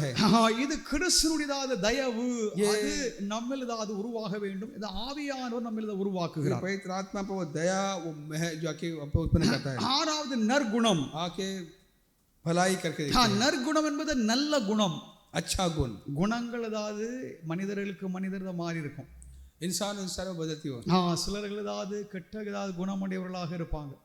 कुछ लोगों को बुरे गुण होंगे, சிலர்கள் அதாவது நல்ல குணமுடையவர்களாகவும் कोई இருப்பார்கள். अच्छे गुणों के होंगे, ஆனால் இது அப்படிப்பட்ட குணங்கள் ये அல்ல. ऐसा गुण नहीं. இது அதாவது நம்ம அதாவது கௌரவமாக ரொம்ப அதாவது கனமாக வாழ்வதற்கான அதாவது ஒரு அதாவது ஆற்றலாகும். आज जो इज्जत के लायक आके ऐसा गुण नहीं. ஒரு ஒழுக்கம் உள்ள ஒரு வாழ்க்கை, एक अनुशासन ஒரு जिंदगी, सुத்தமான ஒரு வாழ்க்கை. एक साफ सुथरी நம்ம जिंदगी, அதாவது உலகத்தில் நம்ம அதாவது மனிதர்களுக்கு முன்பாகவும் इंसानों के सामने, தேவனுக்கு முன்பாகவும் प्रभु ஒரு के ஒழுக்கம் உள்ள सामने வாழ்க்கை செய்ய முடியாத ஆவியானவர் அதாவது நமக்கு அதாவது இந்த குணத்தை एक தருகிறார். अनुशासन जिंदगी जीने की இது प्रभु देता है. நற்குணமாகும். एक अच्छा गुण, நம்முடைய குணங்கள் அதாவது நல்லதாக இருக்க வேண்டும். अच्छा गुण होना चाहिए, நல்லதை நாம் அதாவது சிந்திக்க வேண்டும். अच्छा बात, நலமானதை நாம் எதிர்பார்க்க வேண்டும். वाजिब और நல்லதை सच्चा, நாம் செய்ய जो வேண்டும். भलाई करे. ஹalleluya. Hallelujah. நாம் அதாவது நல்லதை அதாவது செய்ய வேண்டும் என்றால் அதாவது எல்லாவற்றும் அதாவது நல்லதை அதாவது செய்ய அதாவது கொண்டிருக்கவும் முடியாது. आज सबको क्या नहीं करते उसका, ஏனென்றால் அதாவது அதை அதாவது தாக்கும் அதாவது ஒரு தீயதாவது சக்தியும் ஒன்றும் இருக்கிறது. उसके खिलाफ आके बुरी शक्तियां भी होती है. அந்த அதாவது தீய சக்தியிலும் वो बुरी शक्ति में நாம் அதாவது நற்குணம் உடையவர்களாக இருந்தோம் என்றால் अच्छे गुण होगी तो ஆவியானவர் நம்மில் இருந்து தான் செயல்பட்டு இருக்கிறார் என்று நாம் அறிந்து கொள்ளலாம். आत्मा हमसे क्रिया करता நாம் है. அதாவது கனம் உள்ளவர்களாக, हम आदरणीय, நாம் அதாவது மேன்மை உள்ளவர்களாக இருக்க நாம் நம்ம ஏதாவது பாதுகாத்துக் கொள்ள வேண்டும். हम श्रेष्ठ रहने के अपने आप को நான் संभालें. பொதுவாக டீசன்சி, आज जो अनुशासन, ஒழுக்கம், अनुशासन, ஒழுக்கம் உள்ள வாழ்க்கை ரொம்ப அவசியம். एक अनुशासन जिंदगी जिए, அது கிறிஸ்துவுக்கு மகிமையாகவும் मसीह की महिमा के लिए, நம்முடைய சமுதாய ஏதாவது இந்த வாழ்க்கையில ஏதாவது நம்ம ஏதாவது ஒரு ஒழுக்கம் உள்ள வாழ்க்கை செய்வது அது பெருமதா ஒரு காரியமாகும். एक अनुशासन जिंदगी जीना कि समाज में एक अच्छी बात है. ஏழாவது साथी बात, விசுவாசம். विश्वास. விசுவாசம் என்றால் என்ன? विश्वास क्या है? விசுவாசம் என்றால் அது பற்பல அதற்கு அர்த்தங்கள் இருக்கிறது. कई शब्द मतलब है. இது என்னதாவது அர்த்தம் என்னவென்றால் क्या अर्थ मतलब क्या है? தேவனுடைய சத்தியத்தில் நாம் அதாவது நிலைத்திருப்பது இது விசுவாசம். प्रभु के सच्चाई पे कायम रहना विश्वास. 1 கொரிந்தியர் 4 வாக்கியத்தில், 1 கொரிந்தியர் 4:2, மேலும் உக்கிரானக்காரன் உண்மையுள்ளவன் என்று காணப்படுவது அவனுக்கு அவசியமா? தேவனுடைய நாமத்திற்கு ஸ்தோத்திரம். प्रभु की नाम की महिमा. இங்கே ஏதாவது பவுல் என்ன சொல்கிறார் என்றால், மேலும் ஏதாவது உக்கிரானக்காரன் உண்மை உள்ளவன் என்று காணப்படுவது அவனுக்கு அவசியம். जो अधिकारी जो है कि वह के सच्चा रहना करके जरूरी करके देखिए. அப்போதாவது உக்கிரானக்காரன் என்றால் யார்? अधिकारी कौन है? அதாவது நமக்கு ஏதாவது கொடுக்கப்பட்டதாவது அதாவது ஒரு உத்தியோகம், हमको जो दिया जो काम, நமக்கு ஏதாவது கொடுக்கப்பட்டதாவது ஒரு ஏதாவது ஒரு வேலை, जो काम हमको जो दिया இல்லையென்றால் நமக்கு கொடுக்கப்பட்ட ஒரு அதிகாரம், या अधिकार जो है, நமக்கு கொடுக்கப்பட்டதாவது ஒரு பெரிய பொக்கிஷம், या कोई खजाना, அதை उसे நாம் அதாவது பாதுகாக்க வேண்டும். संभाले रहना. அதற்கு நம்ம அதாவது உக்கிரானக்காரர்களாக இருக்கிறோம். उसके हम के जिम्मेदार, அதை நாம் பாதுகாக்க हम வேண்டும். संभालना है. அதை நாம் அதாவது பாதுகாக்கவில்லை என்றால் अगर नहीं किए तो நாம் அதாவது தவறுகிறோம். हम चूक जाते हैं. தேவ நாமத்திற்கு ஸ்தோத்திரம். प्रभु की नाम की அப்ப महिमा. ஊழியக்காரர்கள் எல்லோரும் சத்தியத்திற்கு உக்கிரானக்காரர்களாக, सेवक लोग के सच्चाई के या के वो लोग जिम्मेदार है. தேவனுடையதாவது உண்மை, அதிகாரி है. தேவனுடையதாவது சத்தியம், प्रभु की सच्चाई, அதற்கு ஏதாவது ஊழியர்கள் விசுவாசிகள் அனைவரும் ஏதாவது உக்கிரானக்காரர்கள். सेवक हो या विश्वास हो उनके जिम्मेदार. அந்த சத்தியத்தை நாம் எல்லோரும் சேர்ந்து பாதுகாக்க வேண்டும். सब संभालना, நாம் எல்லோரும் அதை பாதுகாக்க उसे வேண்டும். संभालना है. அதை நாம் அதாவது ஆதரிக்க வேண்டும். उसे संभालना है. அதற்கு விரோதமாக எழும்புகிறதை நாம் அதாவது தடை செய்ய வேண்டும். उसके खिलाफ उठने वाले को हम रोकना है. அதனுடைய பொறுப்பு நம்முடைய கரத்தில் இருக்கிறது. जिम्मेदार हम में है. இதுதான் அதாவது விசுவாசம். ये विश्वास है. தேவ நாமத்திற்கு ஸ்தோத்திரம். प्रभु की नाम की महिमा हो. 8வது சாந்தம். आज नम्रता देखते हैं. சாந்தம் என்பது நம்ம அதாவது தாழ்மை. नम्रता देखते हैं. நாம் அதாவது வாழ்க்கையில் ஏதாவது இந்த சாந்தம் தாழ்மை எல்லாம் அதாவது இருப்பது இல்லை. आज नम्रता हमें नहीं रहता. தேவன் அதாவது நம்மில் ஏதாவது ஒரு தாழ்மை எதிர்பார்க்கிறார். प्रभु हमें एक नम्रता दिखता है. இது நம்மில் ஏதாவது உருவாக வேண்டியது அது குணமாகும், அதாவது கனியாகும். वो नम्रता हमें के उत्पन्न होना. இது பரிசுத்த ஆவியானது நம்மில் ஏதாவது உருவாக்கும் ஒரு கனி. पवित्र आत्मा हमें के उत्पन्न करता है. 2 தீமோத்தேயு 2:25 दूसरा 2 தீமோத்தேயு 2:25 2:25 இதை பேசுகிறவர்கள் சத்தியத்தை அறியும்படி தேவன் அவர்களுக்கு மனந்திரும்புதலை அருளத்தக்கதாகவும் பிசாசுகளுடைய இச்சையின்படி செய்ய அவனால் பிடிபட்டிருக்கிற அவர்கள் மறுபடியும் மயக்கம் தெளிந்து அவன் கண்ணுக்கு நீங்கத்தக்கதாகவும் சாந்தமாய் அவர்களுக்கு உபதேசிக்க வேண்டும். தேவ நாமத்திற்கு ஸ்தோத்திரம். प्रभु की नाम की महिमा हो. சாந்தமாக நம்ம அதாவது உபதேசம் செய்ய வேண்டும். नम्रता से मैं क्या उपदेश करें. இந்த சாந்தம் ஏதாவது ரொம்ப அவசியமான ஒரு காரியம். नम्रता बेहद जरूरी है. ஏனென்றால் அது துருபதேசத்தை சிக்கி கொண்டவர்களை ஏதாவது மாற்றுவது மிக மிக கடினம். गलत उपदेश में फंसे लोगों को बदलना मुश्किल है. சபையாரமது அறிந்து கொள்ள வேண்டிய காரியம் என்னவென்றால், पहले से क्या जाना है, துருபதேசத்தில் ஏதாவது சிக்கி கொண்டவர்கள், जो गलत उपदेश में फंसे, தவறான உபதேசம் மாற்றி கொண்டவர்களை गलत उपदेश में फंसे மாற்றுவது बदलना இட்ஸ் கூடாத காரியம். बाकी नामुमकिन है. It's very very difficult. बहुत ही मुश्किल है. அதில் சிக்கிக்கொள்ளாதவர்களை கூட நம்ம அதாவது நாம் பாதுகாத்துக்கலாம். जो नहीं फंसे हैं उनको बदल ஆனால் அதாவது சிக்கிக்கொண்டவர்களை फंसे हैं மாற்றுவது बदलना அது அதாவது கூடாத ஒரு காரியமா. वो बहुत मुश्किल है. இப்போ நம்முடைய சபையில அதாவது அங்க திருச்சி சபையில இருந்து அதாவது ஒரு ஊழியர் தான் अपने कलेश त्रिची कलेश में एक सेवक था. சபையில தான் இருந்தவர் தான். कलेश में था. அவர் துருபதேசத்துல போய் மாட்டிக்கிட்டார். वहाँ के कुछ गलत उद्देश्य फंस गया. அவரை யாரும் மாற்ற முடியல. कोई बदल नहीं पाया. அப்போ அப்படிப்பட்டவர்களை மாற்ற வேண்டும் என்றால் ऐसे को बदलना है तो நான் வேற ஒன்றும் செய்ய முடியாது. कर सकते हैं சாந்தத்தோடு नम्रता से மிகவும் சாந்தமாக இதை நாம் ஏதாவது ஆலோசனை கொடுத்து இந்த ஆத்மாவை நாம் மாற்ற முடியுமே ஏதாவது ஒழிய नम्रता से उस आत्मा को बदल सकते இல்லை என்றால் அதாவது இந்த கள்ள உபதேசம் சிக்கி கொண்டவர்களை மாற்றுவது கூடாத காரியமா. या गलत उद्देश्य में जो फंसे उनको आके बदलना मुश्किल है. தேவனுடைய நாமத்திற்கு ஸ்தோத்திரம். प्रभु की नाम की महिमा. ஒன்பதாவது 9वीं बात இச்சை அடக்கம். संयम होना चाहिए. இச்சை அடக்கம் என்றதா தமிழ் சொல்லப்பட்டிருக்கிறது. तमिल में ऐसा लिखा है. அது சரியானதாவது வார்த்தை என்ன தெரியுமா? सही शब्द क्या है? சுய அடக்கம். आगे संयम होना चाहिए. இச்சையை மாத்திரம் அடக்குகிறதாவது அந்த காரியம் மாத்திரம் அதை அதற்கு அதாவது மாத்திரம் பயன்படுத்தப்பட்ட ஒரு வார்த்தையாக இருக்கிறது. उसी के लिए इस्तेमाल किया कि जो है इच्छा अड़कते काटलम सुय अडकम या के संयम होना चाहिए. अपने आप को काबू रखना है. Self control. अपने आप को काबू में रखना है. அதாவது பலதாவது நேரங்களில் அந்த கண்ட்ரோல் அந்த அடக்கம் அந்த கட்டுப்பாடு நாம் மாறி செல்ல விடுகிறோம். कई बार अपने आप को काबू में नहीं रख पाते. சுய அடக்கம் மன அடக்கம். के संयम होना चाहिए. அது மாத்திரமல்ல தேவனுடைய நாமத்திற்கு ஸ்தோத்திரம். प्रभु की नाम की महिमा हो. நம்முடைய மனம் அடங்க வேண்டும். हमारा मन आके काबू रखना चाहिए. மனம் தீயதாவது காரியங்கள் அது விரைந்து செல்கிறது. हमारा मन आके बुराई के लिए आके தீமை செய்யறது விரைந்து செல்கிறது. बुराई करने के लिए जाती है. அது அடங்காததாவது ஒரு குரங்கை போல. कोई क्या जो नहीं काबू कर सकता बंदर की அதாவது அடங்காத காட்டுதாது கழுதையை போல. एक जो आके जो काबू नहीं कर सकता மனம் அது சிதறி அது தாறுமாறாக இருக்கு. मन आके ऐसे इस प्रकार के उड़ती रहती है. சுய அடக்கம் very important. आके अपने आप को काबू करना. நம்முடைய சுயத்தை நாம் அடக்க வேண்டும். अपने आप को काबू करना. நம்முடைய மனதை நாம் அடக்க வேண்டும். मन को काबू में रखना है. இதெல்லாம் நம்மால் ஒருபோதும் முடியாது. ये हमसे हरगिज नहीं हो सकता. ஆவியானவர் உங்களிடம் வாசம் செய்து पवित्र आत्मा तुम्हें निवास करता है. உங்களுக்கு அது கனியாக கொடுத்து तुमको फल உங்களில் அதை உருவாக்கினால் அது ஒளிய உங்களுக்கு அது உண்டாகாது. सिर्फ वही आके वो तुम्हें उत्पन्न कर सकता है. ஆதலால் தான் தேவனுடைய ஜனங்களாக இருக்கிற நாம் பரிசுத்த ஆவியானவருக்கு நாம் எவ்வளவாக கீழ்ப்படிய வேண்டும். पवित्र आत्मा की எவ்வளவாக நாம் அவருடைய கட்டுப்பாட்டில் இருக்க வேண்டும். काबू रख रहना है. என்றதாவது வேதம் நமக்கு கற்பிக்கிறது. இதை நாம் கவனிக்க வேண்டும். बाइबल हमें सिखाती है. தேவனுடைய நாமத்திற்கு ஸ்தோத்திரம். प्रभु की नाम ஆவியானவர் நம்மில் இருந்து வாசம் செய்து पवित्र आत्मा में निवास करता है. நம்மை கிறிஸ்துவை போல் மாற்றி கொண்டிருக்கிறார். हमें मसीह जैसा बनाता है. நாம் கிறிஸ்துவை போல் மாற வேண்டும். हम मसीह जैसा होना है. கிறிஸ்து குட்டி கிறிஸ்து. हम एक छोटा मसीह होगा. நாம் எல்லோரும் கிறிஸ்தவன் சொல்லுகிறோம். हम मसीही के देखते हैं. கிறிஸ்தவன் என்றால் मसीही जो कहते हैं அபிஷேகம் பண்ணப்பட்டவன் அபிஷேகம் பண்ணப்பட்டவள். अभिषेक पाया हुआ कर देखते हैं. ஹalleluya. हालेलुया. மேசியா கிறிஸ்து என்பவருடைய அர்த்தம் என்னவென்றால் they are anointed by God. अभिषेक அபிஷேகம் பண்ணப்பட்டவர்கள். தேவனுடைய ஆவியினால் அபிஷேகம் பண்ணப்பட்டவர்கள். अभिषेक से पाया अभिषेक पाए हैं. குட்டி கிறிஸ்தவர்கள். हम सब छोटे मसीह हैं. அப்படி இருக்க வேண்டும். ऐसा होना है. हम நமக்கு நாமம் கொடுக்கப்பட்டிருக்கிறது. हमको एक नाम दिया गया அப்படி இருக்க வேண்டும். அதுதான் நம்ம முக்கியம். ऐसा रहना है वो நம்மை அழைப்பது பெரிய காரியம் அல்ல. हमारा बुलावा बड़ी बात है. அழைப்புக்கு பாத்திரராக நாம் இருக்கிறோமா இல்லையா என்பதை தான் நாம் கவனிக்க வேண்டும். वो बुलावे के पाके योग्य रहे. தேவ நாமத்திற்கு ஸ்தோத்திரம். प्रभु की नाम की महिमा हो. ஆவியானவரை நாம் மகிமைப்படுத்தும்படியாக கனப்படுத்தும்படியாக महिमा இந்த அருமையான நாளிலும் நாம் கூடி வந்தோம். हम यहाँ पर आए हैं.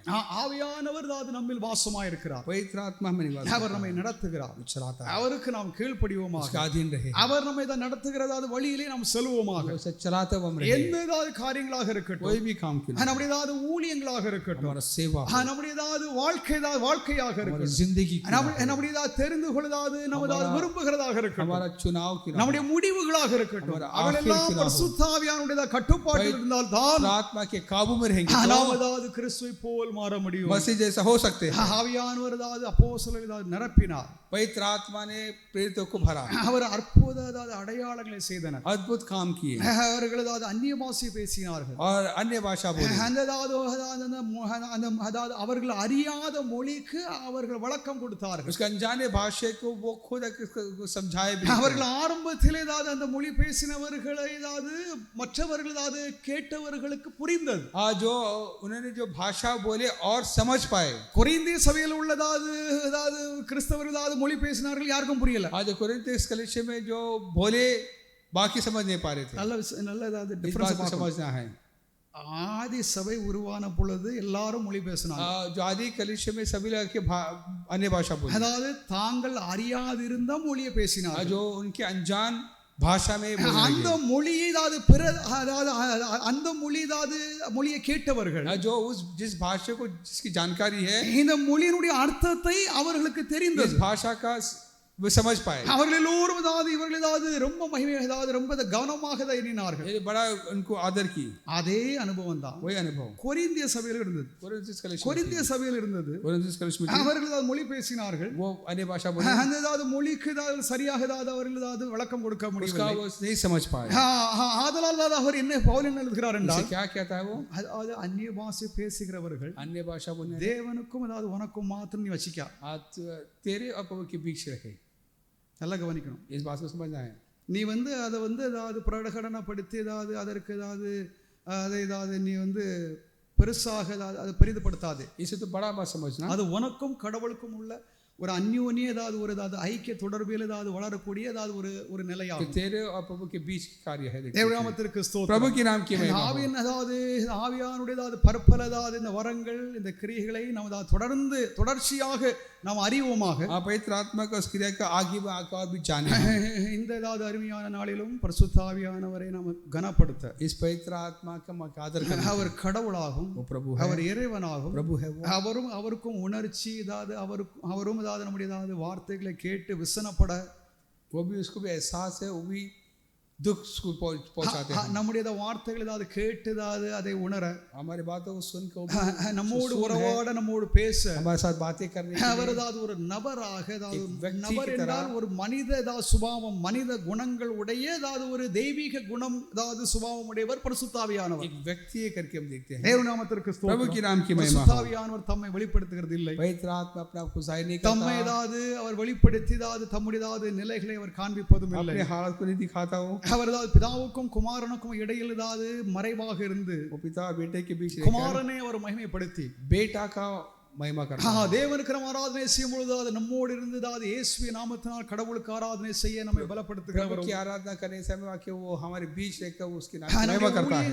ஏதாவது நம்மோடு இருந்து அதாவது அற்புத அடையாளங்களை ஏதாவது செய்பவர். हमारा साथ है कि अद्भुत आकर निशान करता है. சுவிசேஷத்தை அதாவது பிரகடனப்படுத்துவதில் அதாவது கர்த்தருடைய ஏதாவது வல்லமை ஏதாவது காண்பிப்பவர். खुशखबरी को फैलाने के लिए वो आके प्रभु का सामर्थ्य को दिखाता है. இன்னும் ஏதாவது ஏதாவது ஆவிகள் ஏதாவது தீய ஆவிகளை கட்டுப்படுத்தி அவைகளை ஏதாவது மேற்கொள்ளவும் வல்லமை ஏதாவது ஆவியானவருக்கே உண்டு. पूरा बुरी आत्मा को भी आके वो के काबू में रखता है. ஹalleluya. हालेलुया. ஆவியானவருக்கு நாம் என்னாலும் கீழ்ப்படிந்திருப்போமாக. पवित्र आत्मा की हमारे अधीन रहे. என்னாலும் நம்மை ஏதாவது நடத்துவாராக. हमें चलाए वो हमें. நம்மோடு என்றென்றும் வாசம் செய்யும்படியாக நம்மோடு என்றென்றும் ஏதாவது அமர்ந்து நம்மில் ஏதாவது வாசம் செய்ய நமக்காக ஏதாவது அவர் அனுப்பப்பட்டிருக்கிறார். हमारे निवास करने के लिए हमारे साथ रहता है. நாம் அவருக்கு நாம் கீழ்ப்படிவோம். उसके अधीन रहे. அவர் நம்மை நடத்துவார். हमें चलाए. கர்த்தரின் வார்த்தையை प्रभु से चल का आशीष. ஹalleluya.